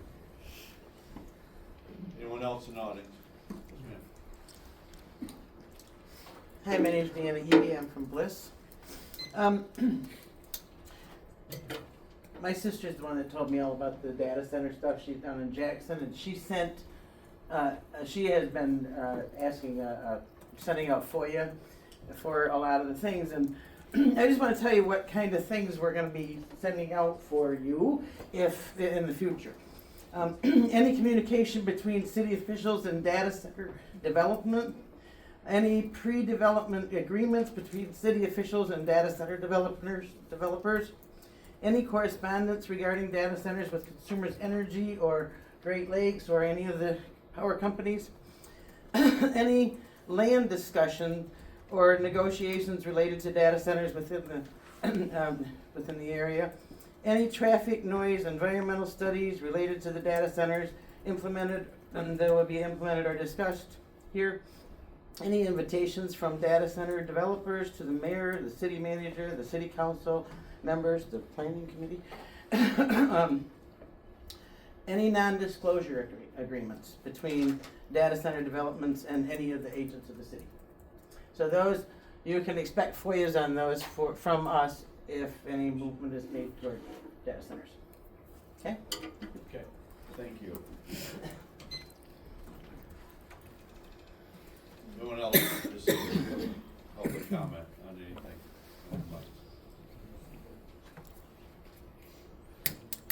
One last time, public comment. Okay.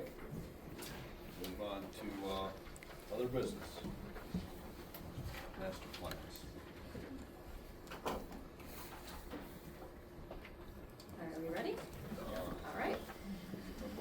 We are on the agenda this month to review chapters 1 through 4, which we had on our agenda several times, and it seems we can't get to it. So thank you for being prepared tonight to review that.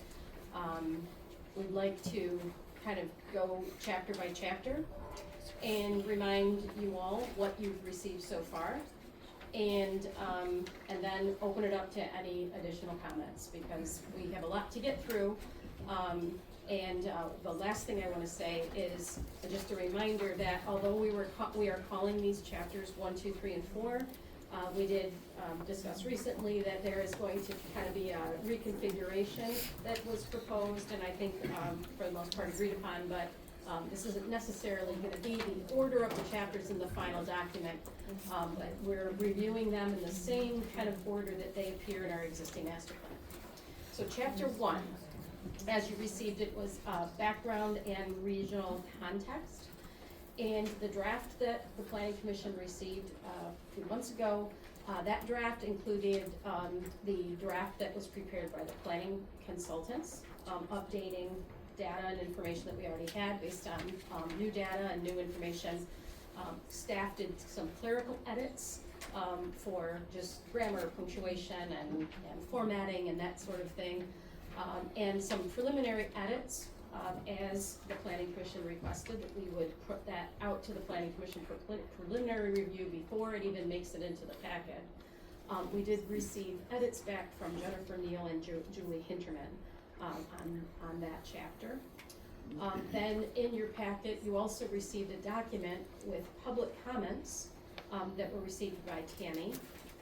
And that document also included staff notes on if, recommendation for additional discussion, or if it was, a valid edit, kind of a clerical edit that was, going to be made by the document. And then lastly, you received a memo from the consultant summarizing items for additional discussion. And you can see here, I just posted that up. You should have it in your binders that you received. So chapter 1, there was just a couple of items for your review and consideration if the Planning Commission would like to talk about those items. So don't necessarily want to read them to you. If you have all of those documents, is there anything, Tom, I guess I give this back to you if you want to lead discussion, if there's anything to talk about. Okay. Yeah. So I'll put it back to the Planning Commissioners. Does anyone have any comments or any items that they believe needs to be reviewed and discussed? Chapter 1. In chapter 1, correct.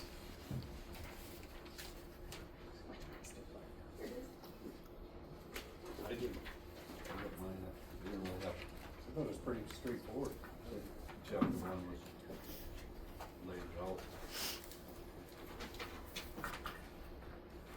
Brian, do you have anything else? I didn't either. All right, well then. An introduction and background. Background regional. All right, should we just move on? All right, let's do it. I'm good with 1. Perfect. Chapter 2, this was demographic and economic characteristics. Again, this draft included staff clerical edits and preliminary edits from Jennifer Neal and Julie Hinterman. You also received a document of public comments received and staff notes in red.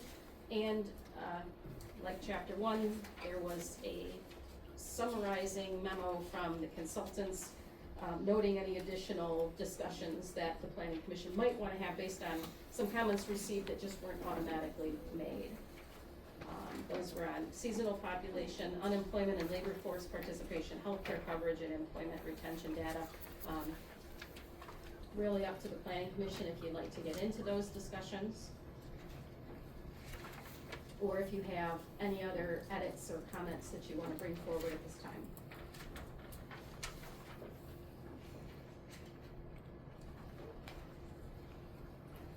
Data, this is a dumb question, I get that, but data in here is all from the latest confirmed census. The ACS. Yeah. Yeah. All right. Well sourced. I believe 2024 data is available, just to answer your question. It's 2023. Okay, that could be something we can take back to later. Do they, I don't know if it's a do they update it? necessity to have the most. It's only okay. Is it updated every year? I thought ACS was just 5. It's updated But on they a do rolling they 5-year do basis. forecast, right, okay. But it is, new numbers come out. Not all data. Right, it's like some, right. Alright, anything else on chapter 2? Okay.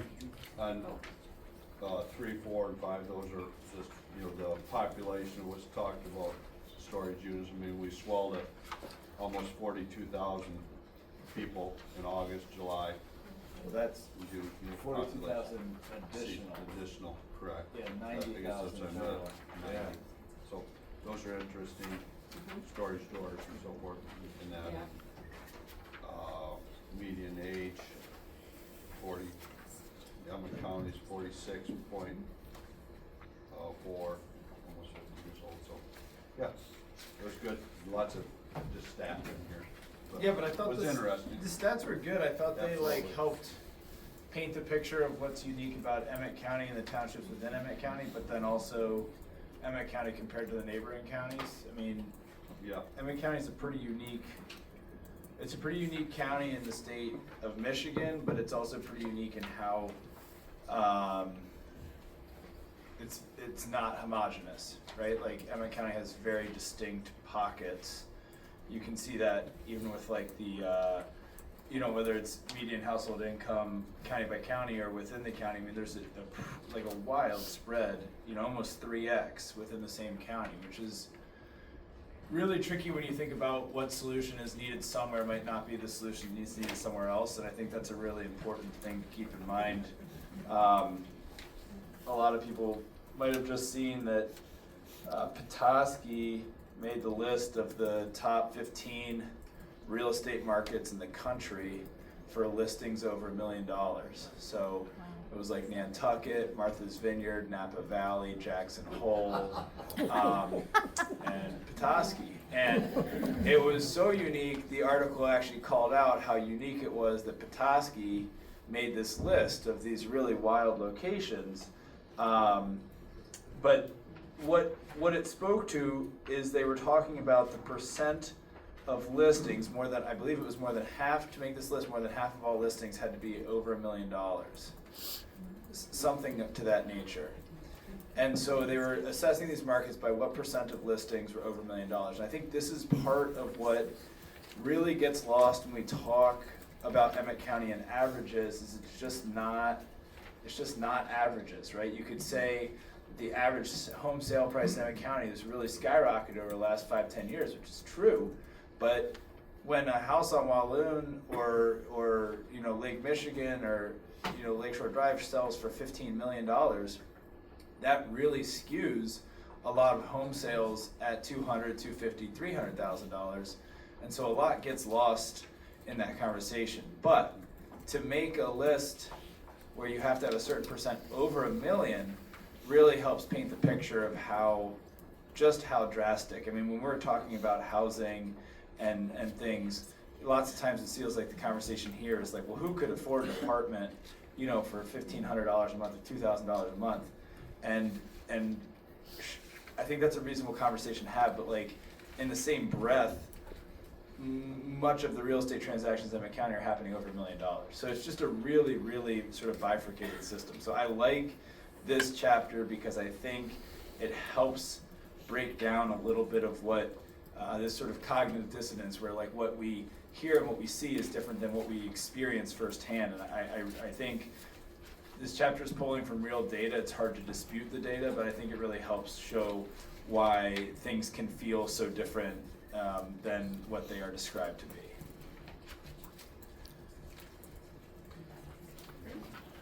Any other comments, any edits, or anything you'd like us to take back?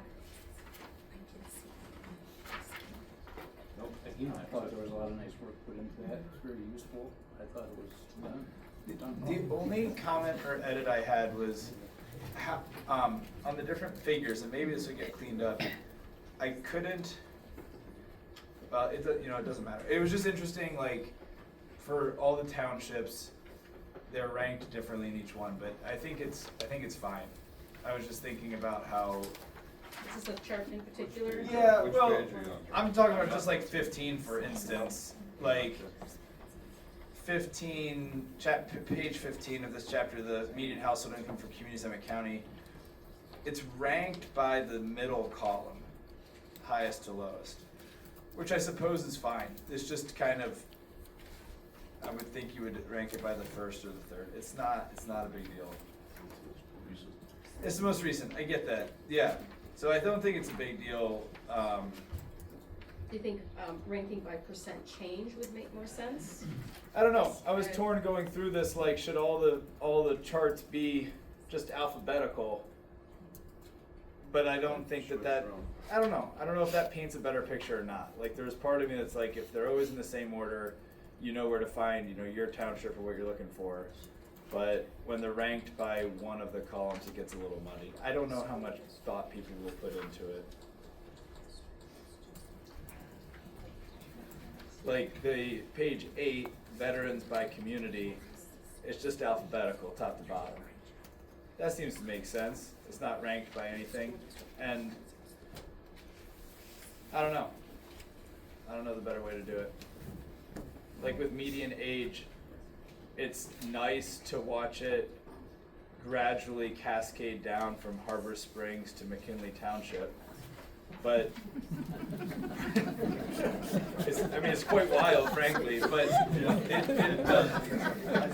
So like that's interesting, but I don't know if that's more effective than just alphabetical front to back, and then I don't know.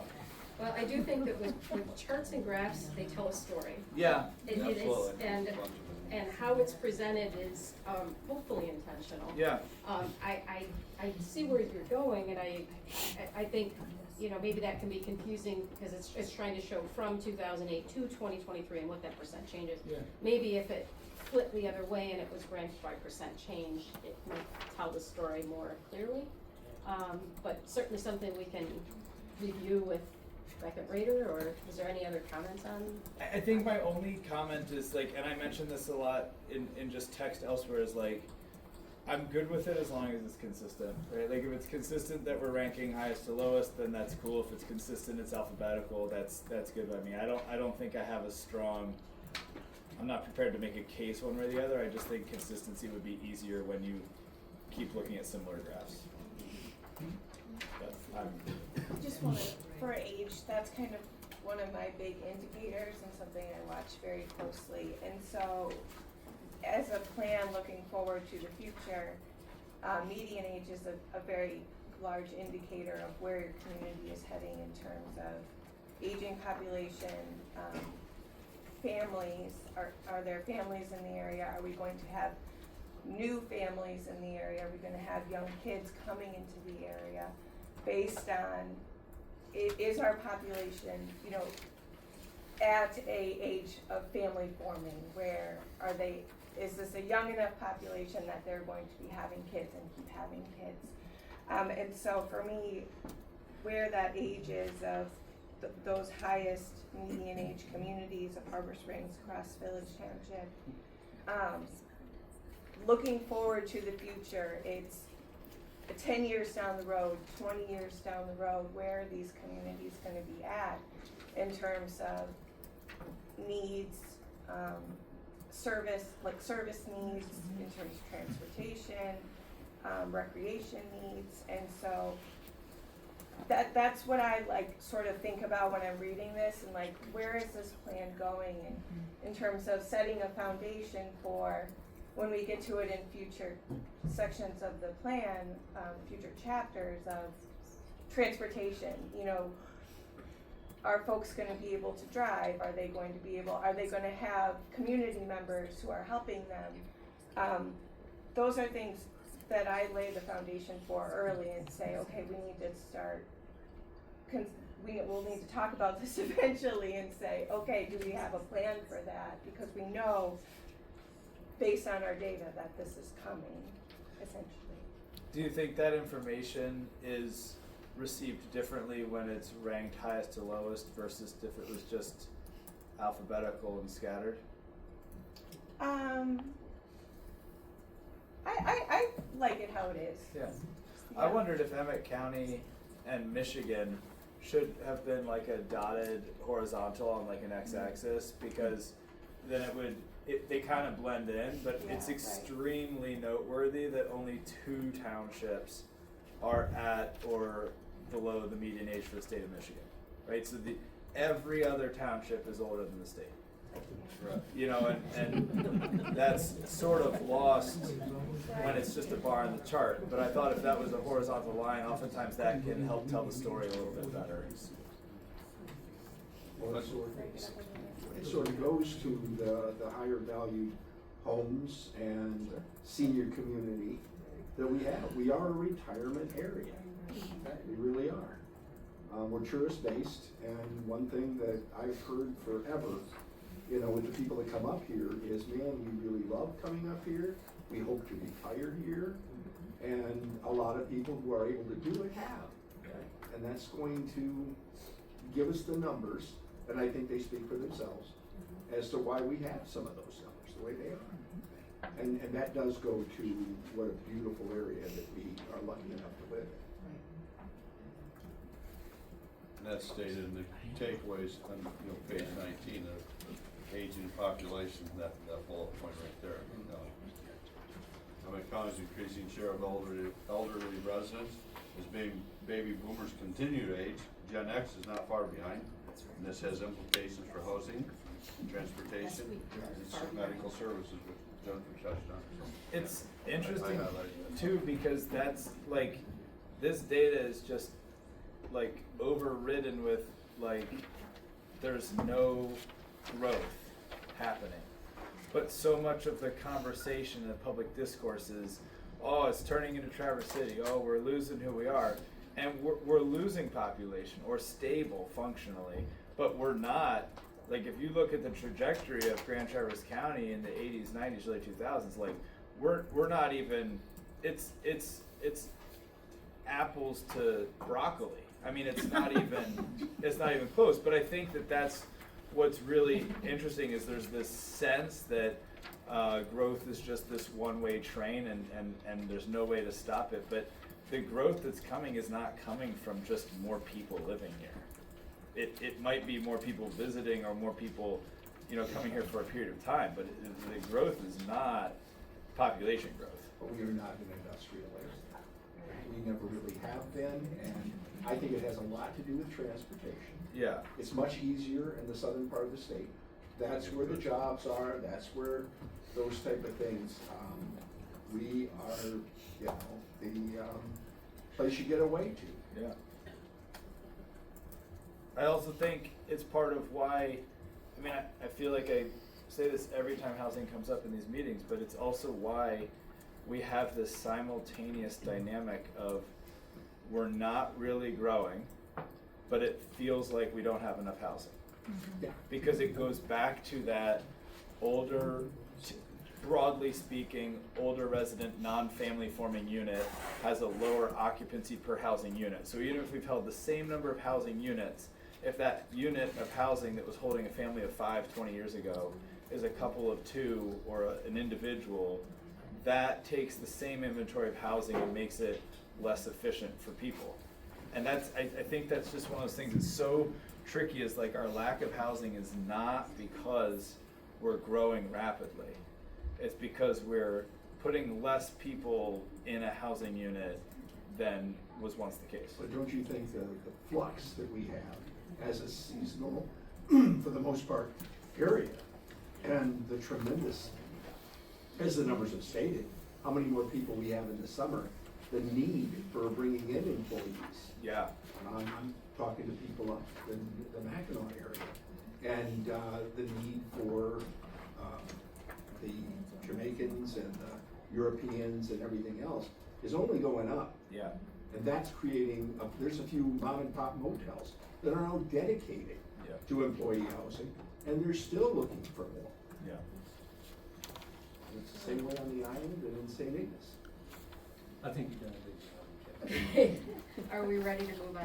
Thank you, that was all great, Just conversation. One more, we haven't gotten a housing chapter yet, that's coming, so we'll get a whole chapter on all of what you talked about, and I think that's a really good point about seasonal housing. That's a huge demand in the market and taking up valuable units in the market.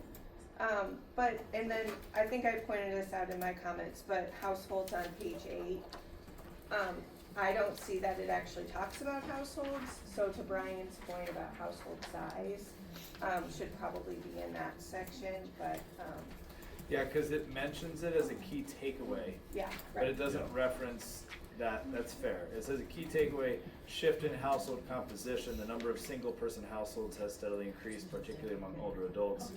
This shift presents opportunities to plan for more diverse housing types and service delivery models to accommodate smaller household sizes. So you're saying, include the data, the background to I think it those would make sense, conclusions yeah. would belong there. Whenever there's like Or a at least housing town hall. reference another Yeah. section. Yeah. Okay. Yep, Yeah, I think it's a good point. great. All right, we good to move on to chapter 3? Okay. All right, chapter 3 is natural, agricultural, and cultural resources. The draft, again, included staff clerical edits and preliminary edits, this time from Jennifer Neal. The markup review pages we received from Brian Bates, that was in your packet for this month. There was also just some staff notes as Tammy and I went through and checked off the things that were edits that we felt like we could just incorporate.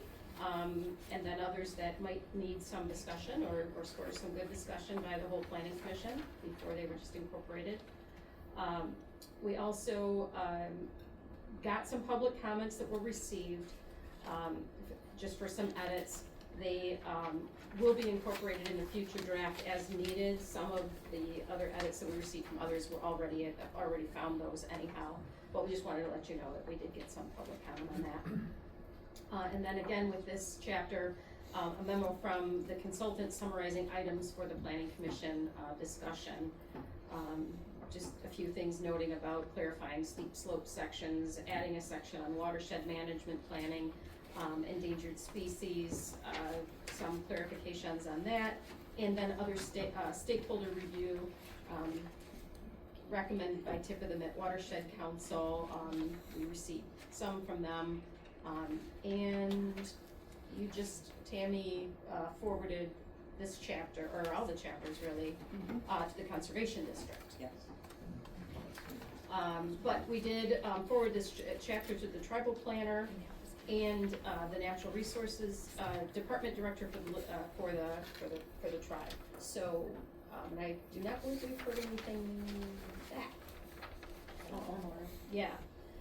So we just want to make sure it's known that the Little Traverse Bay bands of Odawa Indians, 2 different contacts there have been provided with the chapter, and their request and input was requested.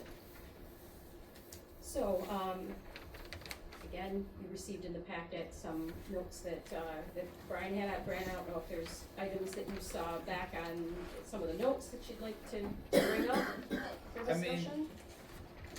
Yeah, I didn't know my notes would be part of, I thought we were all supposed to do that, so I was honored that my notes were not included. Well, just to clarify, we didn't, if we had done sooner in the process, they would have been incorporated like Jennifer's and Julie's were. But we received them kind of at a point where it was too late to really react to. Kind of Lorax. But I think you'll see when we get, when we start to compile it, that many of the recommendations that you made have been incorporated into the. Yeah, I appreciate that. I don't think, I did look through like sort of the red responses in that to my comments, and I trust the fellow board members saw it. I think like I was just looking for some clarity on some stats, and I think that's easily, like that was addressed. This appeared all over the place, but like, are we capital C County, lower C County? Are we capital C County when we refer to the Emmet County, and lower C when it's just like county resources? I wasn't sure, but it just, that can be cleaned up. I'm not super concerned about that. And then I guess like, I mentioned this a lot about language, and we've talked about this in the past, but just, I'm not, like it's a master plan. If there was a point for conversation amongst this group while we're together, I guess my question was just sort of how specific or assertive or prescriptive do we intend for this to be? And I don't mean that in sort of like a can of worms. I more mean it like some things are just so specific. It seemed like, why? Like the Bayview Country Club got an award for Best of Northwest. I'm like, okay. I mean, like, I get it. well, I'm just saying, like, what's the, like, did we just copy and paste? Not we here, but like for putting the content, like, how did that get there? And I guess there's a part of me that wonders, like, those that have good sounding data provide good nuggets, it seems to be getting included. And I don't really know if, like, I think that's for this body to decide if we care or don't care, but I think that was just something that for me was I think it should be addressed. Like, I think we should kind of have a, you know, sort of in terms of like a, what do you call that? Like a style guide, like some kind of template for what does and doesn't make the cut. When it gets to cultural resources, it calls out things. Like, so I'll just pick on cultural resources to just so that we can kind of understand what we want to achieve. So for cultural resources, thank you, that's page 37. Gotcha. So cultural resources, Emmet County's cultural resources are broad in scope and deeply rooted in the community's identity. These resources play a vital role in shaping the county's sense of place and fostering a sense of connection amongst residents. They serve as the shared foundation that defines the community's character and helps visitors gain a deeper understanding of its values and traditions. This section highlights the historical, artistic, and outdoor assets that collectively express and preserve Emmet County's cultural heritage. Then I'm just going to go over just the headings. The first one listed, McGulpin Point, Lighthouse, Bayview Association, Little Traverse Historical Society, Crooked Tree Arts Center, Little Traverse Bay Bands of Ottawa Indians, Andrew J. Blackbird Museum, Harbor Springs Historical Society, Mackinac Historic Village, M119 Tunnel of Trees Scenic Heritage Route, Inland Water Route Historical Society, Emmet County Historical Commission, Great Lakes Center for the Arts, hunting, mushroom hunting, Petoskey stones, fishing, and then takeaways. So here's where I'm at. Like, yes, hunting, mushroom hunting, fishing, awesome. Kind of different than just Petoskey stones or just like the lighthouse. And then what's missing? Like, what is this? Is the intention that this is comprehensive? And if so, what are we missing? And if it's not comprehensive, then how do we decide, like, do they all make the cut equally or not? And I'll say, like, I have no agenda here. Like, I'm good with whatever. I just think these things are not all equal to me. And I'm thinking, like, if I'm coming to Emmet County, if I live here and want to say what makes me feel like I'm here, you know, I think Little Traverse Bay Bands of Ottawa Indians, pretty important. I think McGulpin Point Lighthouse is the first item, not as important. But then like Tunnel of Trees, that seems really like a relevant thing. But then fishing feels really broad. So I that was something that for me I didn't feel comfortable with. Here's what I think we should do, but I felt like we should discuss it as a body. Like, what's our tack on this? What's the approach? From 15, 20 years, whatever, we're putting together visitor guides and directories and historical or tourism papers. That's the discussion that comes up every single time something is produced for a wider audience. You are right on. And a lot of times the original producer, let's say, will put stuff in there with the intention of it being reordered by the ones that know better to make it to make it speak better. So I think you're right on it. McGulpin, yeah, but first, probably not.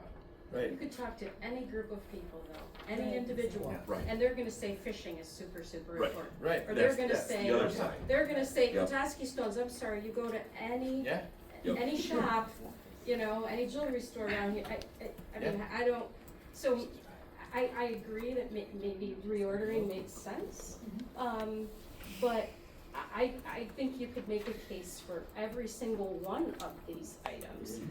Maybe this is where alphabetical makes sense. Yeah. Or, And or regionally, you know, we go for, but I guess you can't really do that for Petoskey. And that's the rest of the discussion, right? Because then it always goes in that direction, going, okay, well, what do you cut? And you keep having this, because of the area that we live in and all the stuff that we can do, it just keeps growing and growing and growing and growing. For me, I think, you know, I'd probably walk 4 good miles to a good fishing spot. And I'd be hard pressed to walk 400 yards to look at the lighthouse.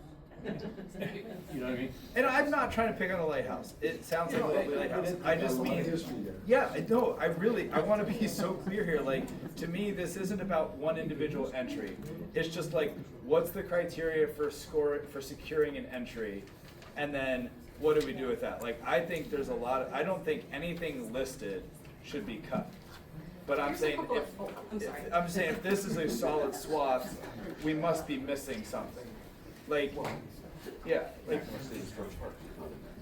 and like Bayview Association's in there, but not like any of the other original sort of associations. right, Like yeah. Weekly-Tonsing's Yeah. not in there. There's not any of these other associations that were original, you know, as sort of, and from a European standpoint, original settlement groups. Like those aren't there.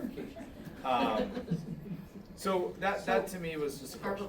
One thing that we suggested, based on your suggestions, is in the introductory paragraph, the last sentence, this section highlights some of the historical, artistic, and outdoor assets that collectively express and preserve Emmet County's cultural heritage, to address your concern. Because we can't possibly list every single thing that Emmet County has to offer in this document. Brad had a really good suggestion too. Suggestion from the attorney. Maybe we would like to have categories. Further breakdown categories of outdoor recreation or History, arts. history and arts, something like that. With that, The problem we get with that is a ton of overlap. Yeah. Which one do you put in which category and then not put it in the other category or whatever. But no, you're right on, but it sometimes helps and sometimes then makes it more complex. what would be really helpful from the planning commissioners when you saw that comment and we wrote what's missing, we really were saying, What is you missing? believe is missing. Yeah. You know, what, like, give us, you know, what rises to that level. Certainly Bayview, they've got a historical marker, right? I mean, Bayview is very well known, and so would Weekly-Tonsing, would the point, you know, what should all of them be included? Did that one previously rise to a level of notoriety for the area and defining characteristics of the architecture and that sort of thing, or? And is it there just because of the houses or is it there because of the cultural programming? Right. True. So anyhow, it'd be great if you all think on this, and there's still time to maybe kick back some emails if something occurs to you that you think something should be first, or more recreation areas, more historical areas, whatever you think. Shoot us an email and we'll add that. We'll work on it. Does that sound good? Yes, this is good by me. Any other Well, comments? I mean, certainly we could put it in alphabetical order and then there would be. It's, you know, it at least doesn't feel like we're playing favorites. Right. Sure. I mean, McGulpin Point Lighthouse is owned by the county. I recognize that. But I thought too, like, there's other parts owned by the county that aren't in there. Right. Yeah. Like, that's, I think, Dark Sky what. Park. Dark Sky, I was thinking Dark Sky, yeah. Right, like, I think that's part of what threw me was, like, if it was just county things, it didn't capture even the county's properties. Yeah. Well, there's. And I would say those are probably first and foremost. I mean, this is the county plan. Actually, we do have dark skies listed. Yeah, it's mentioned throughout, and like, It is and it's cultural, it's not necessarily like recreation, so I didn't know like, Yeah. you know, True. that's where when you're saying there's a lot of overlap, like fishing is recreation and cultural. Skiing, you know, downhill skiing is more recreation, less cultural. Like there is, you know, right. Okay. Okay, let's move on. 4. Tammy's like, okay. All right, chapter 4. Yeah, chapter 4 is public facilities and collaboration. Again, the draft included staff clerical edits, preliminary edits from Jennifer Neal. We got some public comments that were received. This was another one that aren't reflected in any of the drafts you've seen, but we will note them. And another memo from the consultant summarizing some items that the planning commission might wish to address as a body. Some of these things we're still clarifying too. I'm meeting with Springville Township. They have a small sewer system that they operate within their township, so that's gonna be clarified. And then there was a question about who provides natural gas. So those things are still being clarified. There's a couple of citizens out that way. Is that what you mean? Not who has it, but what service provider provides Oh, I see. natural gas to the area. DT. I think they're the only ones, but it's listed, other places are listed, like Great Lakes Energy, which. So we'll be fixing those things too.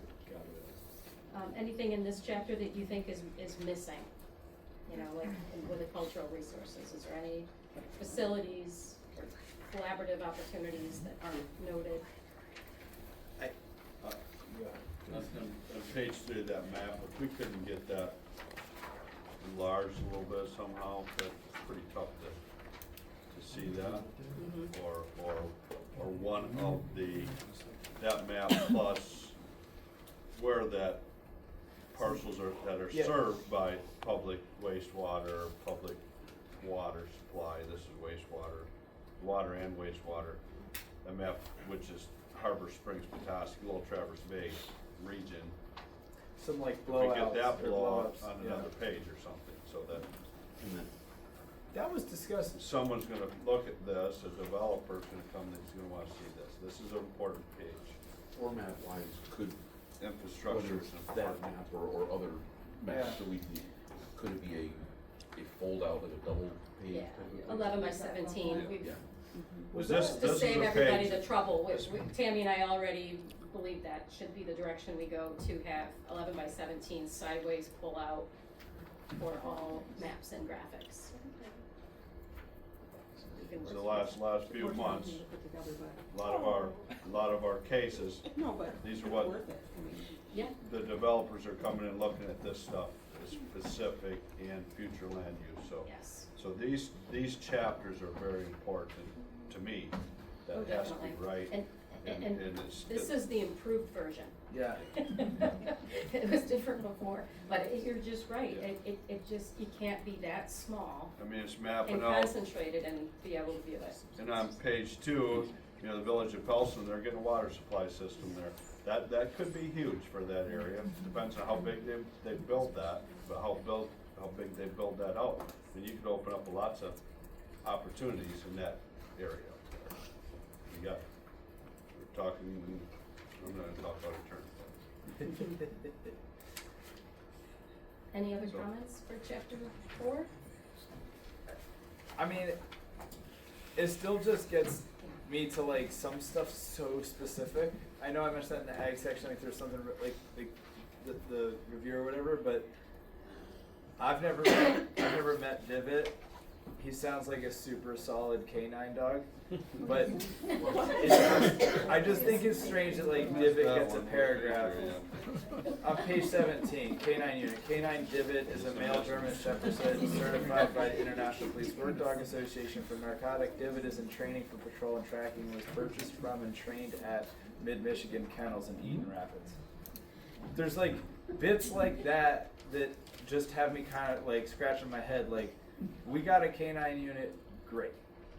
but I don't need to know where we bought and trained Divot.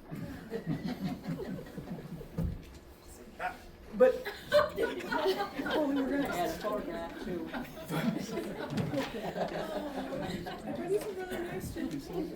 But I think that's fine, like, that's fine, but I just still, I mentioned this at the outset, like, a couple months ago at a meeting, like, it wasn't clear to me in the first draft of these how we, or how Beckett and Rader, how it was decided, like, what exact text landed in here.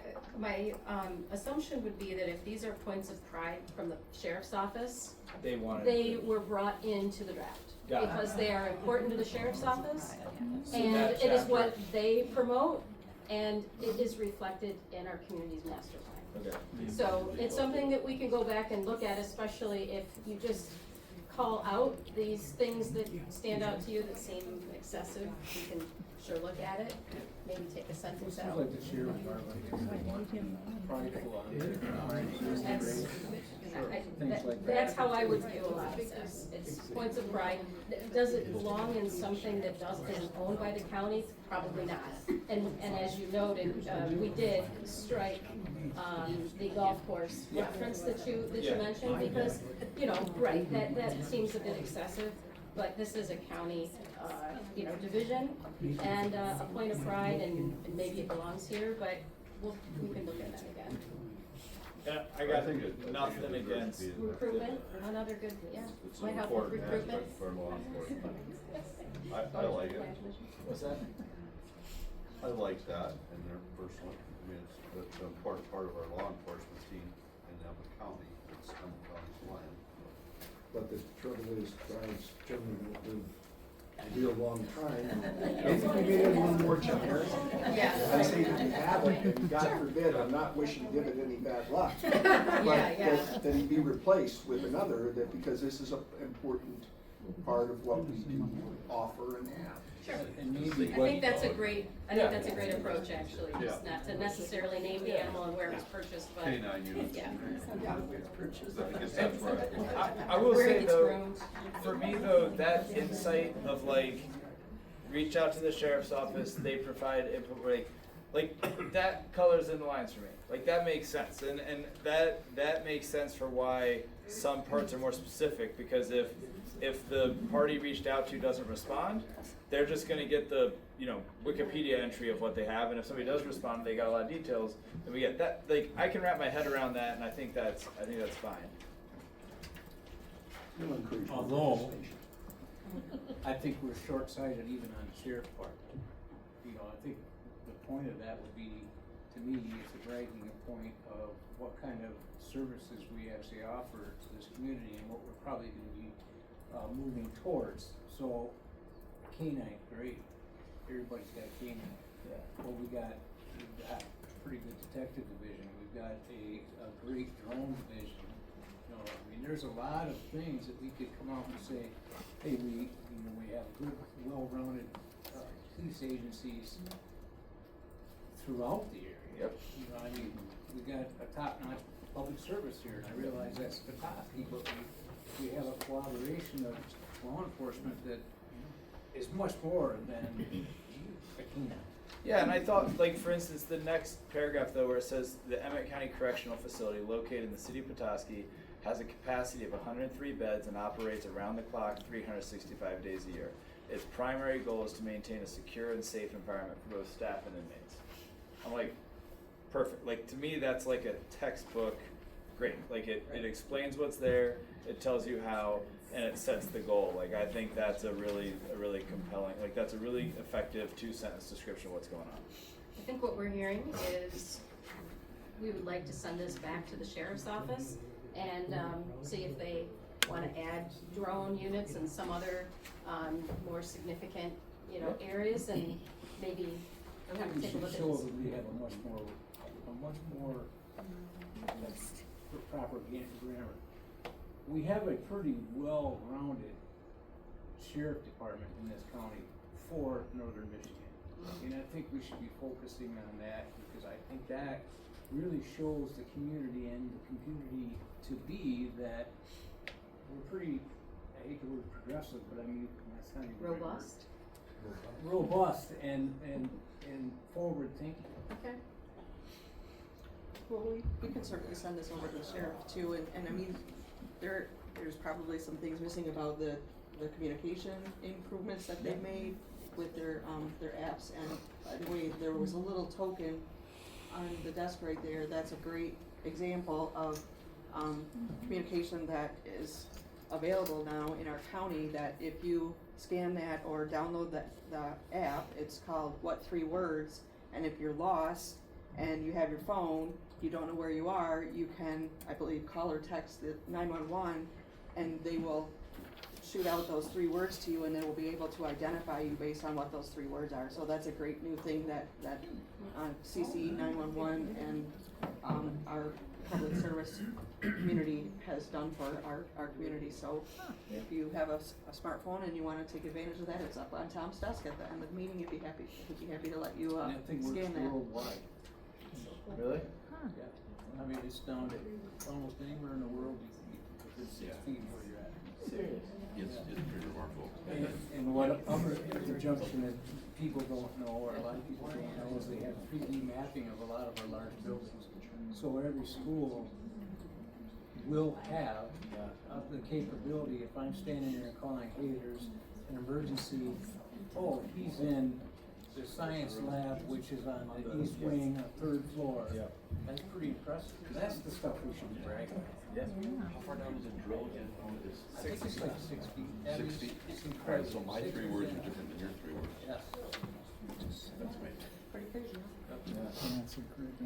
Well, good, and another reminder that this is not the last time you will get an opportunity to review this draft.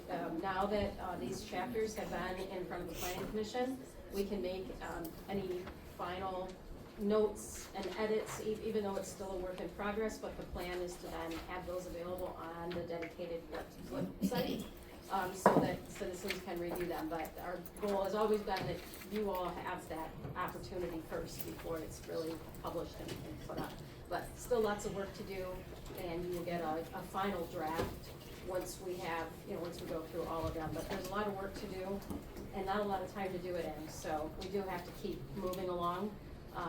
Glad we seem to have gotten through these 4 chapters tonight, and we talked about possibly scheduling a special meeting, but it kind of looks like we don't need to do that right now, but we will have more drafts to review for the next meeting.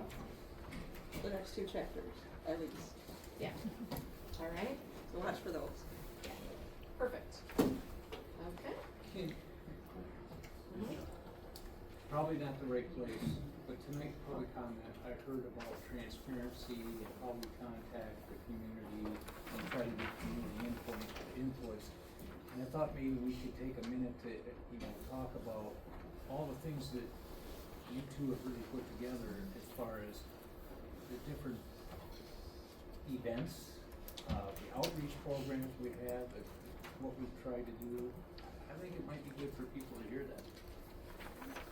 Thank you, Sounds like Emmet County Master Plan Committee Survey number 2 summary. Yeah, I know. That's where I was kind of been trying headed. to- I was kind of transitioning into this a little bit.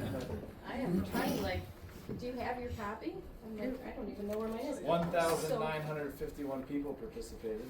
Yes. Yeah, that was really good. So we are in the process of updating our master plan.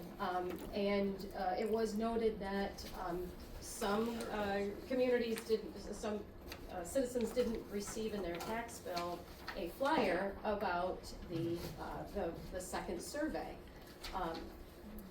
We were very surprised to learn that Center Township evidently didn't receive that because they did approve that. And just to clarify, it wasn't the entire survey that was in your tax bill. It was a single sheet of paper that had a web link, a QR code, and also a phone number to get a paper copy if that's what you prefer. Not every community in the entire county participated, but just about all did. And we know that a lot of people received them because we were tracking on a daily basis the number of responses we received. and I think it shot up 700 responses right after those tax bills were hitting the mailboxes. And we received a total of just under 2,000 responses, and that is tremendous because it's we didn't even hit 400 in our first survey. So really excellent response. We had 3 open house events in October that came right after the first survey. And those were well attended. We had them in 3 different locations in the county. Petoskey, Maple River? McKinley. I'm sorry, McKinley, sorry about that. And Redmond Township were the 3 locations, so we were trying to get out into the community, so you're not always driving to Petoskey from Bliss. That and those, like I said, were really well attended, and this whole process of community outreach has been building. You know, we did a very kind of high level, more generic initial public survey, community survey, and the results of that kind of fed into the open house, and the participation in events and the feedback that we received from that informed the second survey, which again got more detailed. And this so far has culminated into this review that was in the packet, and it is a comprehensive summary of the responses from the second survey. So all of that will be available on the website that we maintain for the master plan update. If you go to the just the main Emmet County, emmetcounty.org website, you can scroll down on the main landing page to where it shows, you'll see information announced about the master plan update. You can link to it there. Another option is in the top menu bar, if you go to the planning and zoning department, there's also another tab that'll take you right to the master plan update there. One last thing I want to mention about this effort, because we've really been working hard to be as inclusive and involve as many people as we possibly can. The Planning Commission established an outreach committee, and that group was specifically designed and tasked with reaching as many people as they possibly could. And every time we had an email or a meeting with our engagement committee, again, we saw a big surge in responses. So we know it was working, and you know, you're never gonna get as many responses as you really like, but we're pretty happy and really thankful to this planning commission and to everybody that volunteers on that engagement committee, because they're doing their job, and thanks to everybody who's here, because now you're hearing about it and participating too, and hopefully you'll go take a look at that website and you know, get even more involved. So more to come. We do have some more engagement efforts that we're going to be launching as we get into the spring and summer. That would be kind of more focus group, and you know, just watch for more information about that. We'd love to see your faces again. Thank you for all that. Yeah. Thank you, Laura. Yep. Yes, Can I ma'am. make a public comment? Because I'm one of the Center Township people, and we just, and I know it was a you know, I don't know what happened in there, but we're the smallest township, and then it was just, it was a mistake, and after talking to Tammy, she said it. But I went through and I printed up all your information for the meeting tonight, and I read every single page of it, and I just wanna commend the Bennett and Rader, is that who you Beckett and represent? Rader? Beckett and Rader? Oh, not me, no. Not you. Whoever, but you presented it well, but it really, it is a wonderful, you guys, this is really wonderful what you're printing, and the time you really realize what's going into the master plan.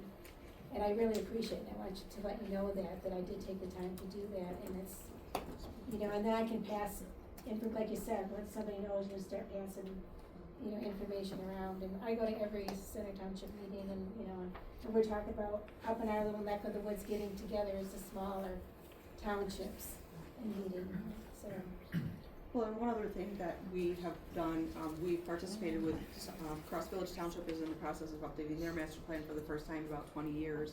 We've been attending their Cross Village Township Planning Commission meetings as often as we are able to, and Bear Creek Township is also updating its master plan right now, so we've been attending those meetings as well. So we try to bring in other communities. We know that Redmond Township just updated theirs.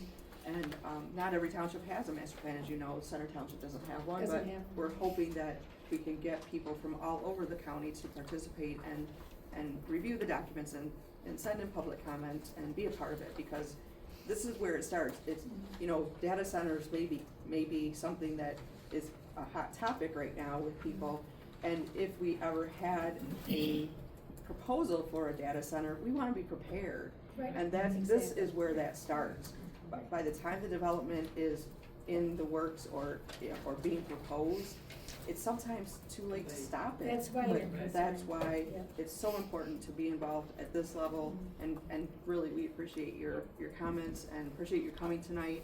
And, I mean, it was unfortunate, there was some misinformation and there was some misleading information put out there, but it really caused us to stop and take a look at our messaging a little bit, and we added to our Facebook page so that people, you know, knew where we were coming from, and it allows us to have these great conversations. So thank you.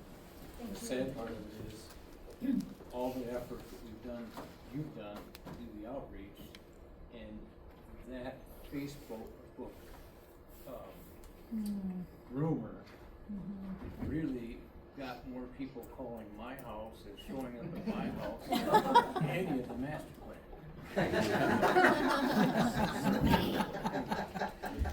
And we've often joked, you know, if you put something out there that there's some proposal in someone's backyard, that'll get them to show up at the meetings, and you know, that's really what happened. And the county commissioners are usually responsible for most of the bad things that go on.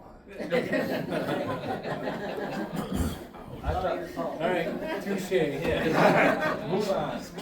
Hey, what are we doing next? Yeah, right. Thank you. There we go. Well, this is what started this discussion back in December. Public comment. So we had public comment. People came in and suggested to the planning commission that we review our zoning ordinance with regard to commercial storage uses, and also requested, what they requested was a moratorium. We took that proposal to the planning commission reviewed it, and they directed staff to take the request for a moratorium to the Board of Commissioners, and also to start reviewing the Emmet County zoning ordinance as related to commercial storage uses. So we took that proposal to the Board of Commissioners. They adopted a resolution that put a pause on any reviews of any commercial storage uses, and so staff started reviewing what we have in our current zoning ordinance. We reviewed other ordinances throughout the state that were provided to us, and others that we reviewed on our own. And we also consulted with our planning consultant, Beckett and Rader, and asked them to review our current ordinance and provide some suggestions for commercial storage within our community. So they did that for us. At the same time, and this is going to be on the next slide, but at the same time I said, and we had public information, a publication that was out there that said, you know, data centers are coming, and so you need to be prepared. So I said, well, Beckett and Rader, please, at the same time that you're doing this review of commercial storage, you might as well look at data centers and battery energy storage systems as well, so that we can start that discussion too. So these commercial storage uses are one step ahead of the next discussion, which is the data centers and the BESS. So Beckett and Rader provided us some suggestions based on the language that we had looked at way back in January. We sent all of that information to the townships. We asked all the townships to provide feedback on what was being proposed. We provided you with a list of all of those townships that responded. Most of the townships pretty much just said, we like the approach that you're taking, continue to review it, and there really was no opposition to what was being discussed. So Then, I started to look a little bit deeper, and I'm gonna get away here from the PowerPoint for a second and bring up the map, because the map tells a story that I think is important to look at. So if we decided to move forward with what's being proposed, and I mentioned this to Beck and Rader, and they said you have a good point. The proposal is to eliminate commercial storage facilities in the B2 zoning district, which right now there are special land use within the zoning ordinance. Oh boy. And as a special land use, you have discretionary, decision making that you can do. The proposal is to eliminate it altogether from business and just allow it in industrial as a permitted land use with supplemental regulations. Well, so when you start to look at the map, and with any luck, there we go. Here is the zoning map for Emmet County. The blue are existing storage facilities that were identified in a spreadsheet that I provided to you. In red are those parcels zoned business B2. In purple are those parcels zoned industrial, and then the white are just all the parcels.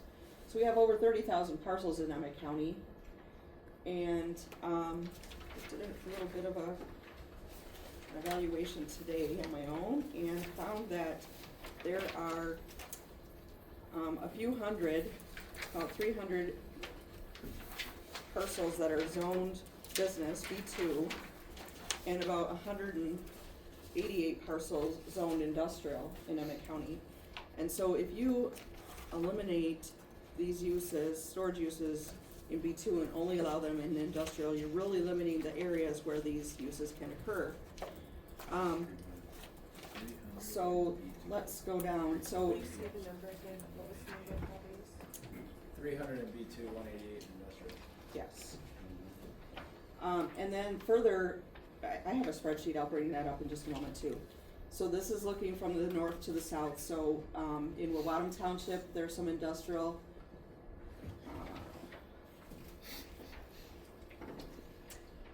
As you travel south, there is industrial in Levering, which is taken up by the Road Commission. As you head farther south, then there's the airport. Some of that property is developable, other parts of it are not.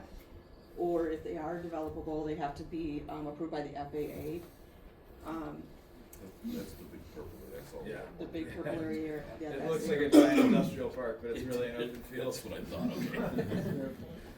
If you can't very well see it on the map there, but there is one small area within Redmond Township off of State Road that's zoned industrial, where there's one storage building there now. As you get farther south, then you can look at, it's really hard to see on this little map here, but you do have the map in your packets. On M68, there's some industrial zoning there, which there are already some storage facilities in that location. And then off of Milton Road, there is some industrial in that vicinity. Much of it is wetland, so it would be very challenging to develop there. Then you come up onto US 31, and there is some industrial zoning along the highway. All of Harside Grove is industrial. Right. And so that's not included in the number. I took that out of the number of parcels, so that was Can you, eliminated. on your computer, just zoom in for the folks in the audience so they can see what we can see? Just down in that, Petoskey, Harside Grove, Alanson quadrant. Oh, yeah. Now we're good. But I think what this demonstrates to me is, and I had this discussion with the supervisor from Bear Creek Township, who's concerned that, this is really gonna impact Bear Creek Township probably the most, and maybe Littlefield Township the second most. And then Paul mentioned it today, is that maybe this warrants a committee or a special meeting of the planning commission where we can have just a discussion about storage uses and how this should be regulated. I emailed John Evie and I said, you know, I'm kind of struggling with this here, can you give me some of your wisdom? He's been doing this a long time and he's seen a lot of this, and I've heard him say, you know, we're taking up a lot of our industry for storage facilities, and that's like a passive use of industrial uses or industrial land. Where is the general industry going to go if there is some industrial uses that are active that want to come into our area, and we take them all up with storage uses? So in looking at then the proposal and going through standard by standard, Paul was also right in that there are very few parcels within Emmet County that are zoned industrial that are 3 acres or more. So we would be creating nonconformities. In our ordinance says that if you have a nonconforming structure and it's destroyed by any means up to 80%, it can't be built except in compliance with the rebuilt except in compliance with the ordinance. So that creates an issue. It seems like the height is a concern. All of our structures within our county can be up to 30 feet in height, measured halfway between the peak and the eave, midpoint to the grade. This would be limiting one specific use. I mean, I think it warrants additional review greater than what has been provided by our consultant and that we were able to. And whether that's a committee, an ad hoc committee that could meet a few times in the next few months and come up with something, probably with legal counsel. We haven't even sent this to legal counsel for review yet. That would be our next step if we were going to seriously consider what's being proposed. What was our deadline for the moratorium? September. Yeah.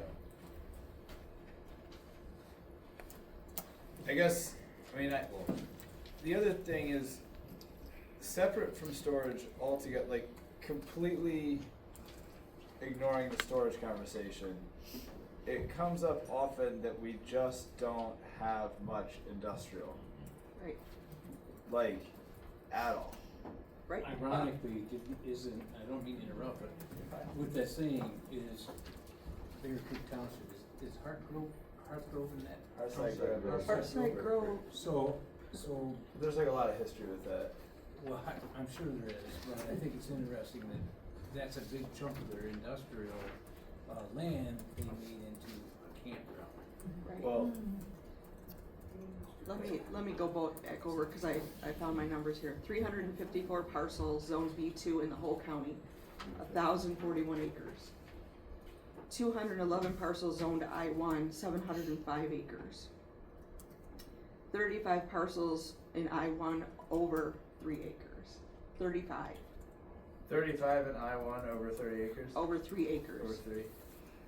18 of those in Bear Creek Township, 2 in Carp Lake Township, 8 in Littlefield Township, 5 in McKinley Township, 2 in Redmond Township, and 1 in Mowatton Township. How many parcels is the airport? The airport is excluded from that. Okay.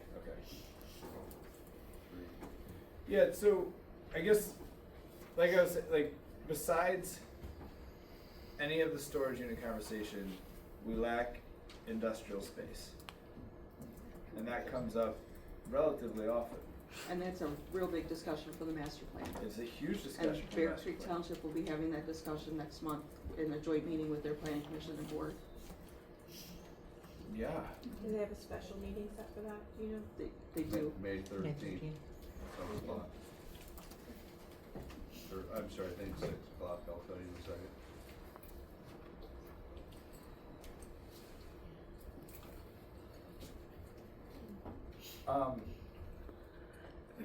So that's good. I think it's 6 now, isn't it? 6 o'clock, 13th, Bear Creek Township. I'd love to hear that. The Joint Township Board and Planning Commission. And Public Board. Yeah. So I think that lack of industrial continues to be something that, like, I don't see how that doesn't become that will just become a bigger and bigger bottleneck or limitation. unless something's done about it. That being said, from this draft language, I like the breakdown of the different types of facilities. Like, I thought that made sense. I was a little thrown by the owner occupancy requirement. It's only in the farm forest zoning district because that one, it's not meant to replace an industrial, it's meant to be more like a home occupation. Like an owner operator? Right. Okay. It's not meant to be like a warehouse, because we don't want. And it's in the ordinance now. That, yeah, that's allowable now. No. Right, and that's how you end up with the like one-offs where they are. Right.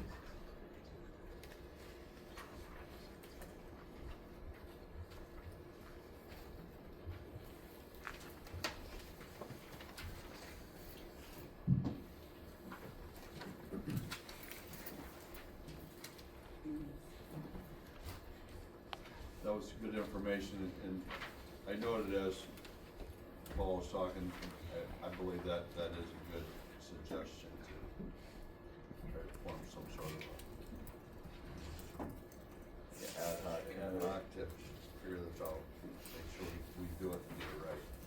It's important.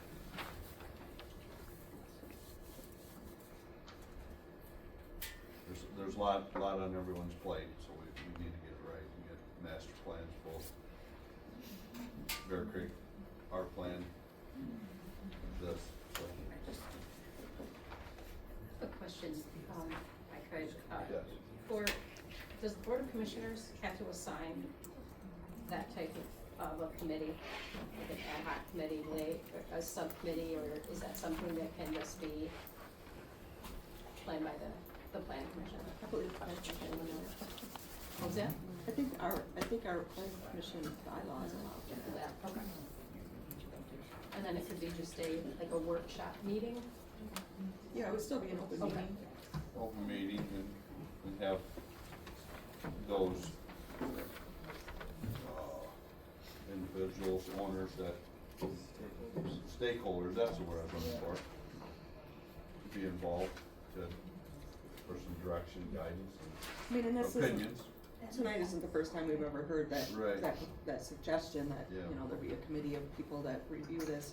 And not necessarily just people that are involved in the storage, industry, but certainly that those stakeholders should be involved as well.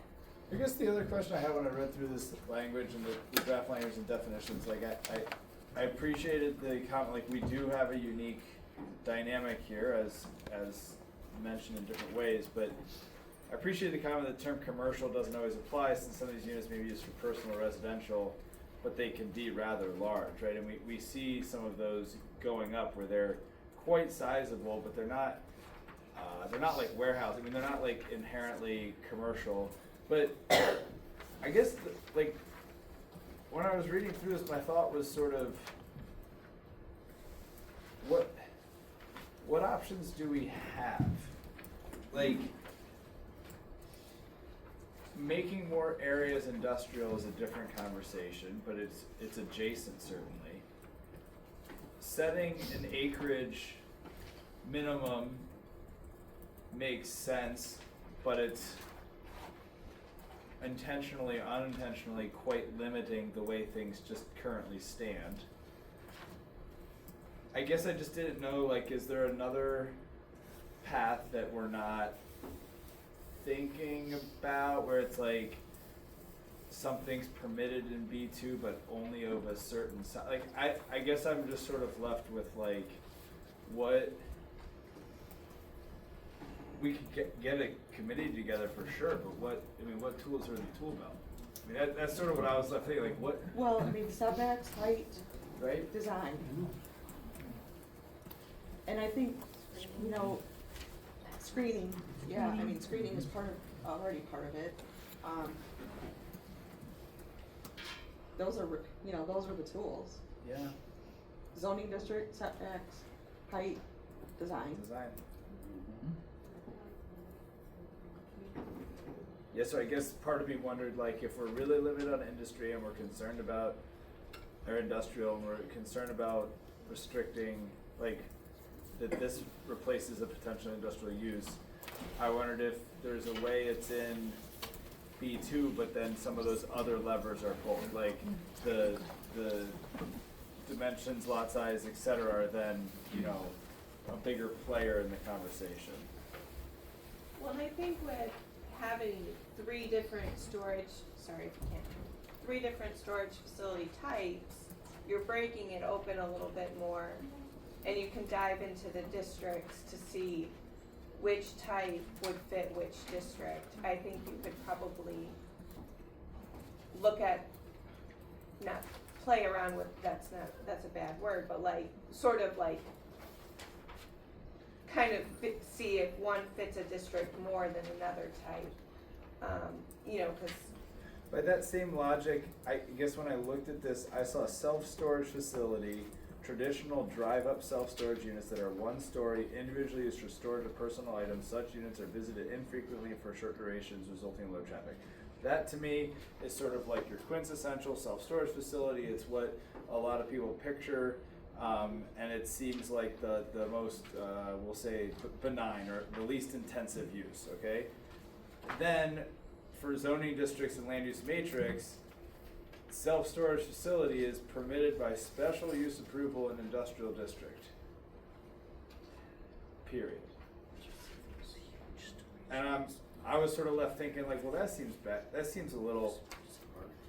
Well, yeah. I mean, so commercial storage is permitted by right in industrial, and special use in farm forest. Expanded storage is permitted by right in industrial and special use in farm forest. Then the most benign is special use only in industrial with no opportunity in farm forest or B2 or, I mean, that sort of threw me off. Warehouse by right in industrial, I'm all in on that. That makes tons of sense. I don't think anybody's really squabbling over that. But I just thought like, gosh, I'm good with setting some parameters around the more intensive uses, the expanded and the commercial, but it sure seems like self-storage facilities should be more permitted. Well, they are right now. Right. They're permitted use in industrial and they're special land use in B2, and that's what we have right now. But this is what was suggested. Right. So I'm saying like back in December It would be opposite. and January. Right. That to me, it feels like it's going in the opposite direction. So have we identified what the problems are? That's where I'm kind of watching everybody talk it through, and is the problem that it's visible, you can see it from the road? Is the problem that it's too tall? Is the problem that you can see, Tammy and I were talking about all the vehicles, all of the trucks and everything that are right up against the road and they essentially have signs on them? Yeah. Is it, you know, or is it the using up of all of the commercial space or the industrial space? So I think I'm struggling with where to go because I don't know exactly what problem we're solving. I think just to interrupt you a little bit, I'm sorry, I think the complaints and the problems that I hear, I talked to quite a few people, is the type of traffic and type of use some of these might be bringing in, where, you know, if you got a single storage like we see everywhere, they bring a certain amount of traffic, but when you're getting to those huge indoor with multiple semi-loading docks, that tells me that we're gonna have trucks coming in there, semi-trucks coming in there. Is it a shipping center? You know, I mean, that's the kind of things that I hear a conversation about. You know, and so that would indicate a problem for, you know, the certain areas. And I think that's what some of these other townships we're trying to address, and getting those types of things into an industrial center. So I think what he's offering to me, I've kind of put in the bucket of like what we might call the intensity of use. But Right. that sounds like a more intense use would be like the bucket. Is it a problem that needs solving? We can debate it, but that's to me like the intensity question. I'm not doubting that there is a problem that needs to be solved. Yeah, sure. I fully embrace that. What I'm saying is, if you, that's Identifying the that is problems the is the first beginning step. of, Yeah. that's the beginning of it. So that is a justification why something belongs in industrial, so that traffic intensity. And then what about the intensity or the impact visually? Having a 2-3 story building with bright colors and windows that are big lit, you know, you saw the photos that were included in your packet. So is that a different set of problems that we need to kind of think about? I think for me, like the intensity of use is I've got this basically in 2 buckets for me. One is intensity of use, and then 2 is making sure that the language, and so to me the quote unquote problem I see us trying to solve is that much like the battery storage and data centers, that like our language isn't or wasn't specific enough, and so high intensity or low intensity uses would just be lumped in one bucket. So I felt like our job was to parse out what the relative intensities are, and then to figure out how we craft language that clearly defines that. Like, I think you could make a very compelling case that the 3-story bright lights, whatever, is a self-storage facility. Like, it is that as it's written. But if we change how it's written to make clear that a self-storage facility is more of the 15-foot tall single-story benign use, and that intensity is a commercial storage facility, then I think we're helping the language and the land use matrix match what we see as the intensity. So I've seen this as a definition and thus land use component to match the intensity distinctions. And I would agree with most of that. Yeah. Sure, I mean, when you go to the bigger cities, metropolitan areas, and you see these big, huge storage warehouses, as you see, and you see multiple semi-loading docks, you see the temporary shipping containers. Yeah. Those things are getting moved in, moved out, come back in, and it's not by a little pickup, it's not by mom and pop with a trailer. They're using semi-trucks. That's more traffic, that's more wear and tear on our roads. That's a whole different ballgame. That's what I think, and I think it's the intensity. Yeah, I think it's the intensity and making sure that the definitions in the ordinance match the intensity.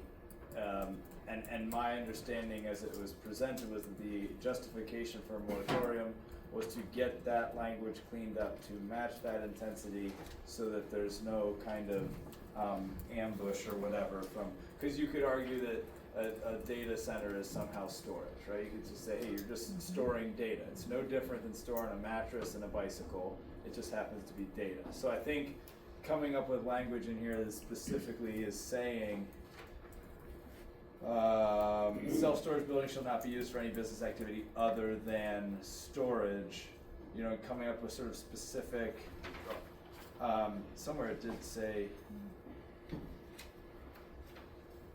there was something else about that, but in any event, I think kind of defining that as specifically different makes sense. And no outdoor storage, I mean, that's another component that has come up, is the outdoor storage part of storage.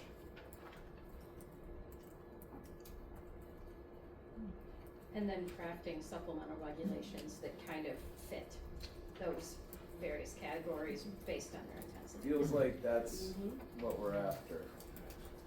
And it feels like the 3 buckets are, we're calling sort of the mom and pop self-storage. You got, you know, a couple units in the back 40 and you're helping, you know, you're providing a service pretty benign. You've got the warehousing element, which I think people fundamentally understand is more of like a distribution warehousing thing. That's definitely industrial. I don't think there's a lot of question on that. And then this middle category, this kind of expanded or premium self-storage facility, could be multi-level, could be, you know, have different facilities, you know, whatever, more traffic. That's this other bucket that I don't think we have a lot of examples of. You know, the new ones by Hearthside Grove are kind of like that. But in any event, those feel like the three buckets. Mr. Chairman, I know it's not proper, but this would be a great time for a few minutes of engagement and some comments.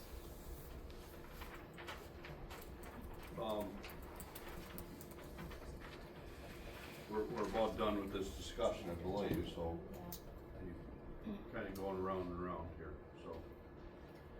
I think Going we have back good- to the I think we have good direction. Yeah, Um, I believe so. I don't think we're ready to move forward with anything other than we take your comments back, we draft some changes to what's being, provided to you, and we continue this discussion. We'll give some more thoughts here. Yeah. At this time, I think we'll take some, yes.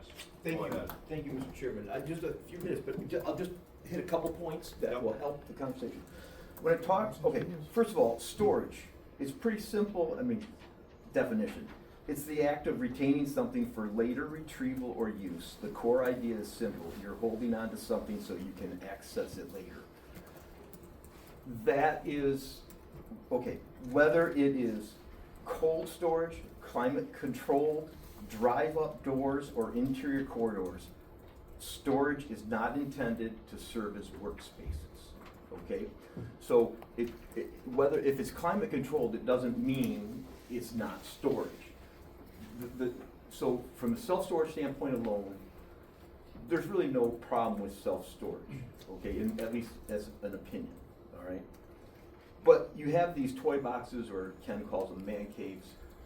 That has changed the whole game, and it's unique to our area because of the value, the dollars, the people that have all the toys that want to have, and then they enhance them. They're not storage units, okay? Whether it's personal or business, it's a commercial use, and they should be regulated differently. And part of that, and this is not directed at you guys as a group, because over the years, John's been here the longest. I think Kelly's the second longest, maybe. I've been here longer than Kelly. In this room, right? But anyways, it's the toy boxes that have really they've consumed a lot of space, and they're really not, they shouldn't be used as occupancy. You shouldn't be able to, if you want to have your RV or your boat or whatever, you want to polish it and work on it and have beers and do all that, that really is not a storage use. That is it's a commercial use, but you're using it for a personal use, right? Because you're in the commercial zone, you have to have the building, you've got it finished now, and that actually has different building codes. And a lot of these storage condos have kind of snuck through, and then they get further converted, which is an enforcement issue. They don't get enforced, and so it creates a bigger problem.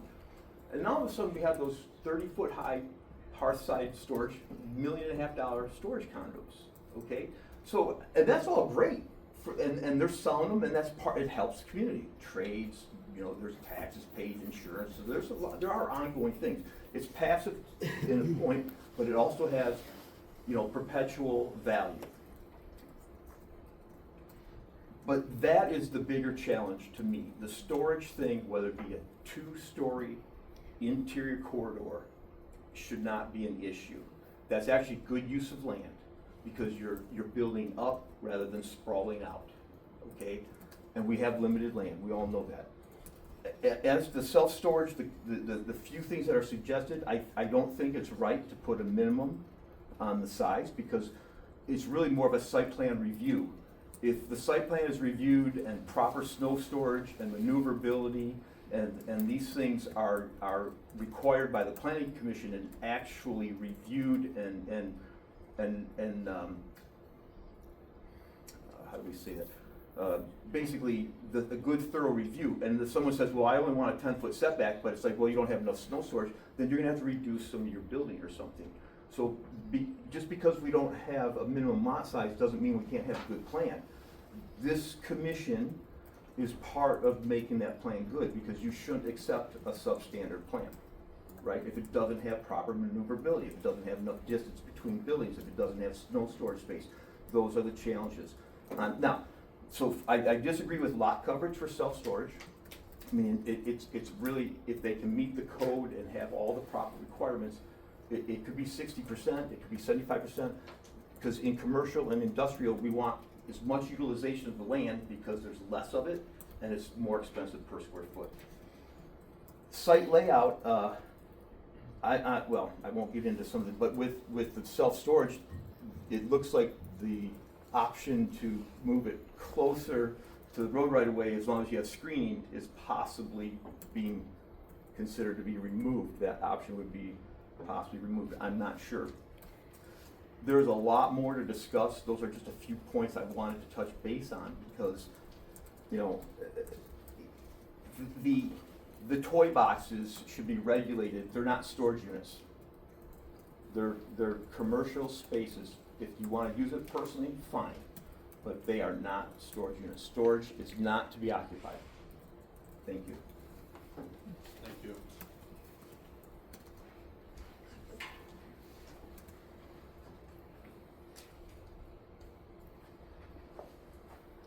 Wasn't intending on saying anything, and my name is Susan Barber, and I came here to talk about the data center situation that people got real excited about. I'm real excited about it too. According to your survey, preserving the natural areas in Petoskey really are the major attraction. And I know you have all sorts of kind of problems like the aging population and the need for industry and things like that. But when you're talking about language for your storage facilities, you haven't really touched on too much of the data centers. And from what I understand, the data centers, if you don't have them defined quite well in the future, if you deal with a data center wanting to come in, that language, if it's not defined, can be used as a loophole to ignore rules or ignore what maybe the people in the community want versus what an industry wants. That's all, and I just wondered if you intended to deal with the language for data centers too. That's what we laid out earlier, that we get through this. In the packet that's online, your packet? No. No, that's the next item on the Oh, Where's- okay. Well, that's why I stayed, because everybody left, and that's why I stayed, because I thought this is where That's it the was next gonna come up. thing we're just Okay. kinda wrapping up this one and then Okay, move on. well, thank you, Thank because you. that's what I was waiting for. Thank you. Sir. Good evening. My name is John Gilmore. I'm the president of U-Haul Northern Michigan. I didn't intend to speak tonight, just as she spoke, but I just feel like there's a lot of misunderstanding that, obviously we've come in front of this board previously. We had a project in the works, and it's hard not to feel a little targeted by everything that's going on here, especially when we're brought up in session as examples. And then there's so much misinformation that's come out from owner operators here in town that are just baseless, and so it's hard to listen to.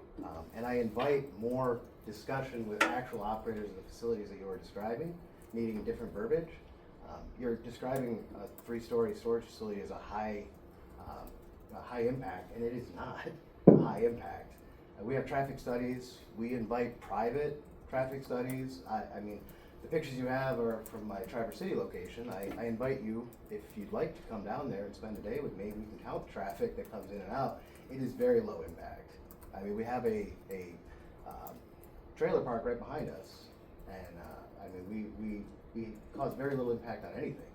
50 cars a day would be a busy day at that location, and that's Traverse City with 800 and some units there, plus additional other services in a much larger community. So to describe it as a high impact, it's difficult to listen to the misinformation and not want to come up here and speak a little bit to it, and just have a forum to invite more discussion with actual operators of those size facilities, such as myself. I'm here, I'm always around. I'd love more discussion. I'd love there to be a committee that's been talked about that perhaps we could even sit on, or send a representative to help bring some information on those particular size facilities to the community. So there's just isn't so much misinformation and just this miasma of, big companies coming in and taking over and running up, semis in and out of the parking lot all day long. That's not what we do. That's not, again, I invite anyone to please come to Traverse City on our busiest day and count how many semis come onto the lot or how many people pull onto the lot. It is not as it has been described, and that's unfortunate. And so to hear it repeated and repeated up here, it's difficult, and I just couldn't sit back there and listen to it without coming up here and at least getting a word in and inviting more discussion. I'm open to it. I'd love to discuss it. I'd love to show some facts and invite private investigation into those facts. So that's all I got. And I appreciate your time tonight, guys. Thank you. Thank you. Yep. My name's Ross Maunders, 7707 Evergreen Ridge, Harbor Springs, Michigan. With respect to the multi-story storage buildings, aesthetics, location are very, very big. If you look at the facility that's currently operating across from the airport at the intersection of M22 and right by where Countywide was. 119. In 119, yeah. If you look at that, that's a great site. It's all commercial around it. You know, I think it's a 2 or 3 story newer storage facility. Never seen too much traffic, but that's a great site. You take that same building, site it properly, and put it next to residential. And the folks that were here this evening, not happy with having a used car dealer and car repair shop sited right next to the neighborhood, that will be minor in terms of the types of folks you'll get coming in, and really, so that's really important with those facilities. They're ugly. They're generally ugly. They tend to not be over trafficked because people take stuff in there, and they tend to not visit them that often. Okay? Because of a storage barn project that went in close to my house, you know, I went to attend to the township meetings and so forth to that. You know, as far as the intensity of the use, no, it's not an intensity of use.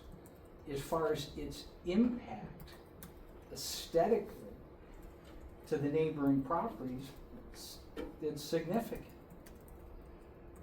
But if it's located in that, you know, commercial industrial bunker, that's a good spot for it. It's good use. Good spot. So I would say you want to have some deep consideration of what happens when there's residential bordering that property. That's where we're going with this. Yeah. Thank you. Appreciate it. Thanks. Thank you.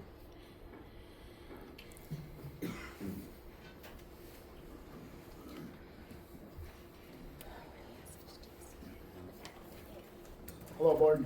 Nate Hall. Most of you know that I've been here from Petoskey. I just appreciate all of the hard work that Tammy and Laura have put into this. I totally can't explain how much all the small business owners that just requested that you guys look at this ordinance and see that it needs to be updated. As far as ad hoc, I'm not sure if that even needs to be done. That's completely up to you, because we've all asked you guys to take a look at it. You guys know all the letters that we've had, and we're all at peace with whatever decision you guys make. And I just wanted to make sure that you guys knew that we appreciate how much hard work goes into this. And the public should also know that, super important, I know you guys are on the data center and energy, to make sure that even these multi-level storage facilities don't fall into any loopholes. And we appreciate everything and all the hard work that you guys are doing. Just wanted to make sure you knew that. Thank you. Okay, we're gonna wrap up. We're gonna be back in the public. Anything relevant that anybody's got, we're gonna move on. Okay. Okay, Thank you, everyone. Thank you for the time. Yep, appreciate it. Thank you guys, everyone. It's getting late hours, so. So just for your information, we provided you with some options for consideration for data centers and battery energy storage systems. This isn't something that is on our agenda for any sort of decision or even necessarily direction, more for information, but if you had some direction that you'd like to provide, that's fine. I did want to mention on your desks this evening are all the emails that we received regarding data centers. Cynthia Capone, Allison Carmen, mostly reiterating the comments that we've heard here tonight about our area. And I'll have you note that in the surveys that we have been receiving with regard to the master plan,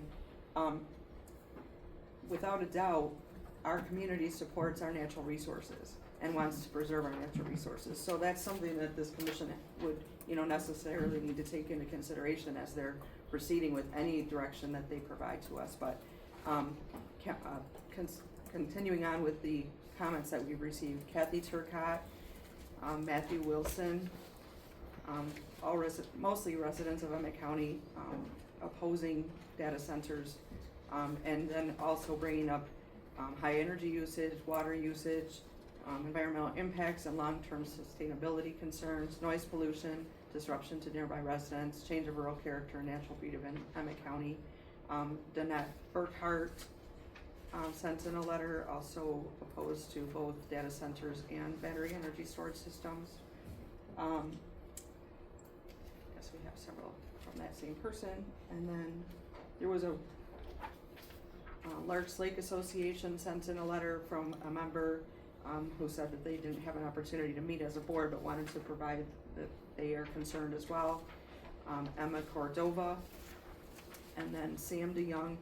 Sam DeYoung did a nice job of providing some suggestions on things that he acknowledges that you can't ban certain types of uses, but make sure that if you do allow these types of uses that you consider the most strict standards possible. So I just wanted to make sure that you received all of that information.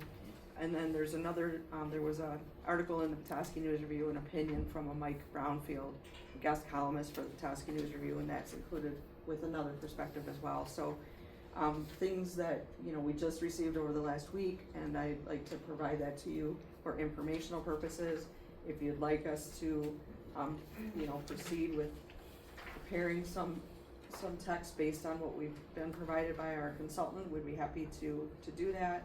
If you'd like us to look at another resolution, our legal counsel could assist us with putting something together for the board to consider. But really, it was for informational purposes and for your guidance on how we proceed. We really want to get ahead of this rather than, as I mentioned, we don't want to be reactive. We would rather be proactive in these efforts. So.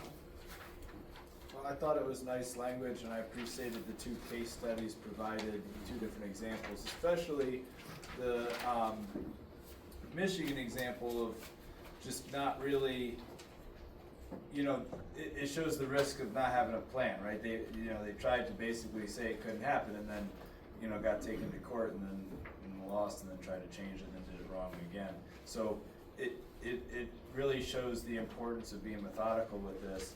As far as the sample zoning ordinance language, I think defining data processing or computer center is a good first step, so there's no confusion that it would be included in the storage facility. It's clearly its own thing, so I think that's a good thing. And that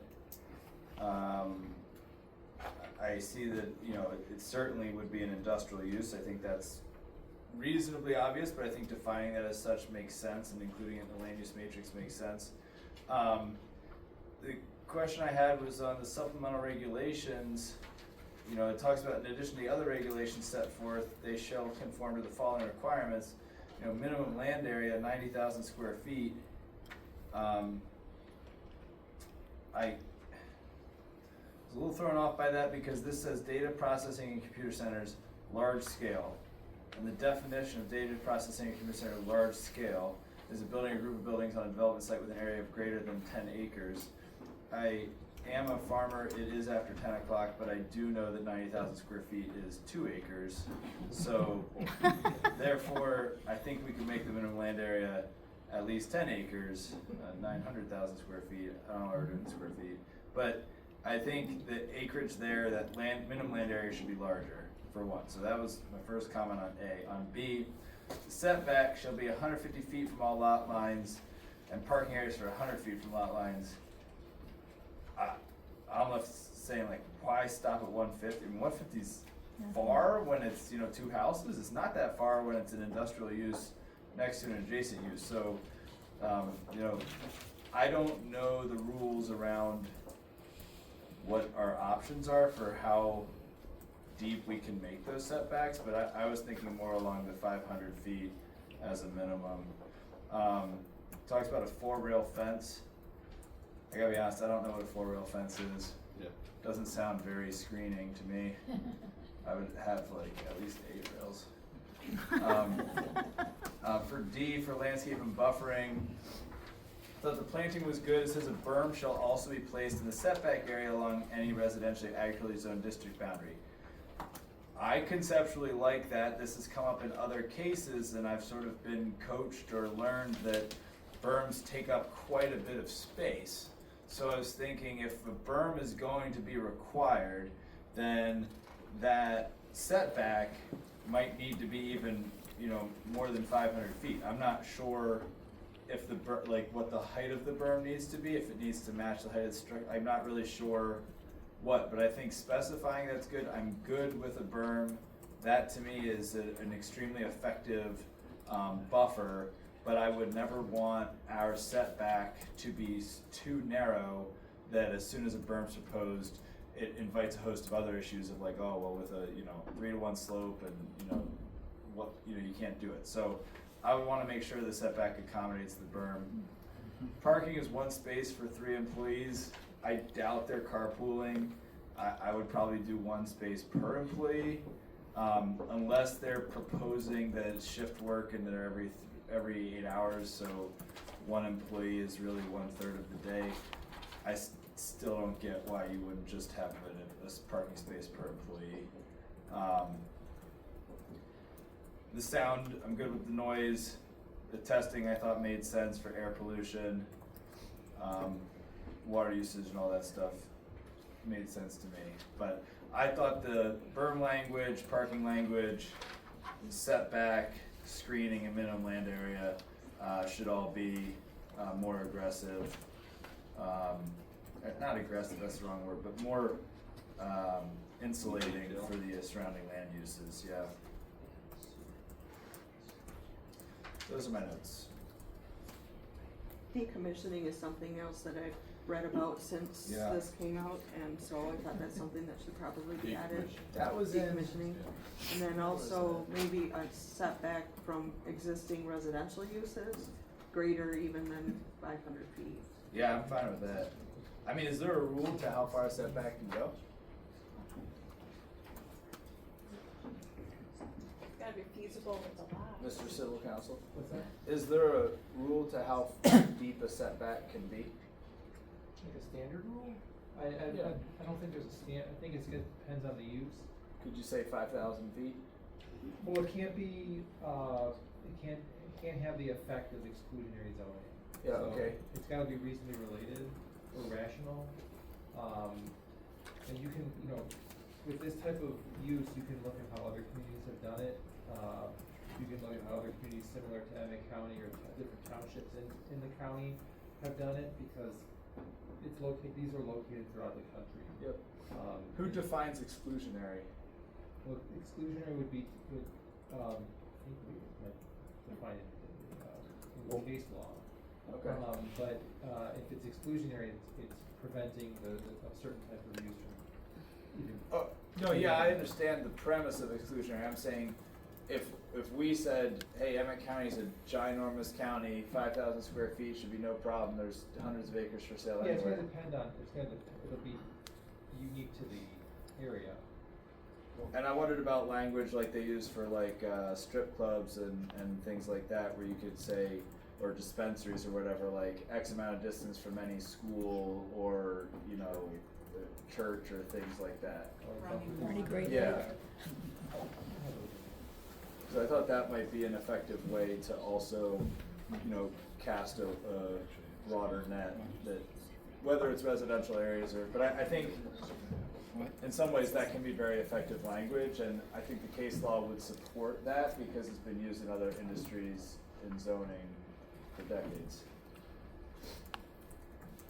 Following up on that, you would probably have to show that if you applied all of those setbacks and all of those conditions, that it doesn't have the effect of being exclusionary. Yeah, that's what I was getting at. Yeah. Okay. So you have to actually show that there is a place in the county that can meet all of those conditions. Sure. But the language says, as it's drafted, that land use matrix based on above definitions, we suggest it's industrial processing and storage use rather than a use related to research or computing. Recommend that within the industrial zoning district, based on the scale and intensity of data centers, we recommend that large scale data processing be required to receive special land use approval and become subject to specific review standards. That's fine, but I mean, if we're okay, so like, I guess what I'm saying is we've only got 100, I know, but I'm saying if we only have 188 industrial parcels for a grand total of 700 acres and only 35 of them are over 3 acres. Well, And they need 10? well, we're saying that a 9 large or scale 12. is 10 and a small scale is less than 10. You might. Does it It have? can be as small as a closet, just in terms of, Sure. yeah. But I'm saying, from a regulatory standpoint, if we don't have one single lot of industrial acreage in Emmet County that's 10 acres, But we require the site to To have be a minimum of 10 acres. Then we're requiring Then them we're- to go on the airport property. I mean, It works. but that, I guess that's kind of my point, is I'd be down with it. There's these cases in other areas, a lot of times it's like people sell a farm of 800 acres to become a data center. That farm was certainly not zoned industrial. Does that just mean that county didn't make an ordinance that said data centers have to be an industrial, and so any land was up for grabs? It could be that it's not even a listed use, similar to what we have here, where it's not even regulated. Got it. And they would have to go through a process of figuring out what the most similar use is, and figuring out if it's allowed there, and then you get to the issue of do they have to rezone that? So usually when the land gets sold, it's kind of putting the cart before the horse, because it oftentimes may not even be allowed there. Yep. And then they have to try to go get it zoned. Yeah. Or they welcome to use. Sure. Could be. Yep. Someone wanted it. I'm just thinking if we're having a hard time figuring out where a storage unit goes because we don't have enough industrial. And it doesn't have to be undeveloped, right? I mean, it could be a developed, they could buy Pelston Airport if they wanted. Yeah. Like, it doesn't have to be undeveloped. Like, if we can show that lots exist that meet that criteria, they would just need to offer enough to get the lot. Yeah, if it meets the standard, Right. whatever standards, yeah. It's a unique use in the sense that it doesn't necessarily need to be a huge space. It can be a vertical space, it can go into a floor of a building. I know when people talk about them, it's mostly in the context of the larger, but Yeah. it's also being aware that they can be small. Yep.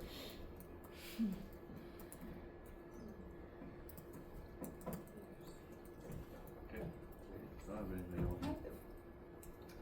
So my only question then for staff, I guess, as we look at this, is I think all roads lead back to what do those 35 parcels over 3 acres look like in Emmet County?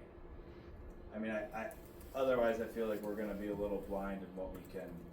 Sure, I've got the list, but I'll bring them out. Yeah, I'm thinking just conceptually that might help inform it. I mean, we could pick setbacks and distances all day long, but if we don't, Right. if there's nothing more than 5 acres up in the airport, then that, you know, That's kind of negates the conversation. Yeah, okay, and so battery energy storage system's pretty much the same, did you have any? But that said comments on 50 acres. Well, no, I thought. Not different, no. Energy system said, minimum lot size should be 50 acres. there were a couple different options Oh, there sorry. were Yeah, I provided. was reading through that somewhere too. I mean, so I guess, Been a lot of reading. If it's in industrial, then it's still, this, if we think battery energy storage systems is an industrial use, then you're back to the same okay, question of what do we have for industrial right now? But that's not to say a property couldn't be rezoned. I understand. So, I mean, it's not, But we that, shouldn't technically limit it to say. so that's why I'm still Only stuck within on that. what, you know, what counts as exclusionary. Right. Cause if they wanted, whoever wanted to buy 800 acres in, But I think it's more along the lines of like wetlands, like that can't be developed. If we put that zoning in a Right. wetland Right. and they can't develop it, then it's excluded. got it. Like something that physically can't be done. Cause I mean, that's where I'm thinking too, if we're talking about the county needs more industrial area, and we don't have it right now, but we might add it at some point, then I wouldn't want the battery storage and data center language to operate on the industrial we only have right now. But I also wouldn't want to draft language that someone then sues us and says that's completely exclusionary, there's no site that's feasible. so when we get to the point that we are comfortable with what's being drafted, we'll send it on to legal counsel for legal review. Yeah. Okay. Yeah, my question I don't would think be we're like, there yet. paint me an upper limit of what's legal. The upper side of it. Yeah. Yeah. Like the most restrictive, but not so restrictive it can't be done. Right. Like there's that limit. Yeah, yeah. Okay, fair enough. Okay, so. Aren't you glad you came tonight? Such a good person to come to. Probably eating this little spoon over there. Ready to move on? Go ahead. Okay, site plans review administratively, we're still working on the first two there. 1211 North US 31 is the old Chase Bank. And we have an updated site plan, it's just a site plan amendment, rather than the site plan that you approved last year that had a separate building.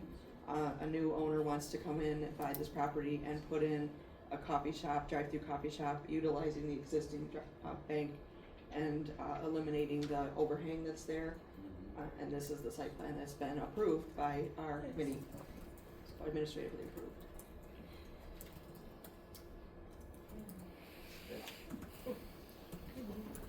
Training opportunities, commissioners' comments. Can I ask if it's a Yes, sir. private or a franchise? We don't know. It's a franchise, privately owned thing. Yeah. I mean, like a Starbucks.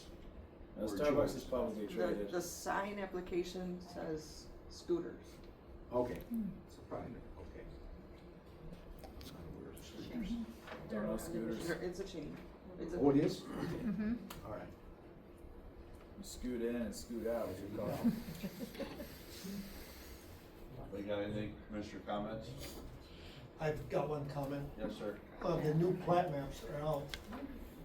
They're available in the office right across the hall here. And, they come out, I think, every 2 years. These are bigger, they're easy to read, they're color, not black and white. And if you own 5 acres of land in Emmet County or more, your name will be in there. And it shows at a glance what land is owned by the federal government, the state, the county, and then private ownership. They're available now. Yes. Chuck? My only comment is a question on if we've explored any opportunities, limitations, possibilities with broadcasting or streaming the meetings or anything of that nature? We have had discussions with legal counsel and with, county administration. Okay. I have nothing. No other business before this committee, we stand adjourned.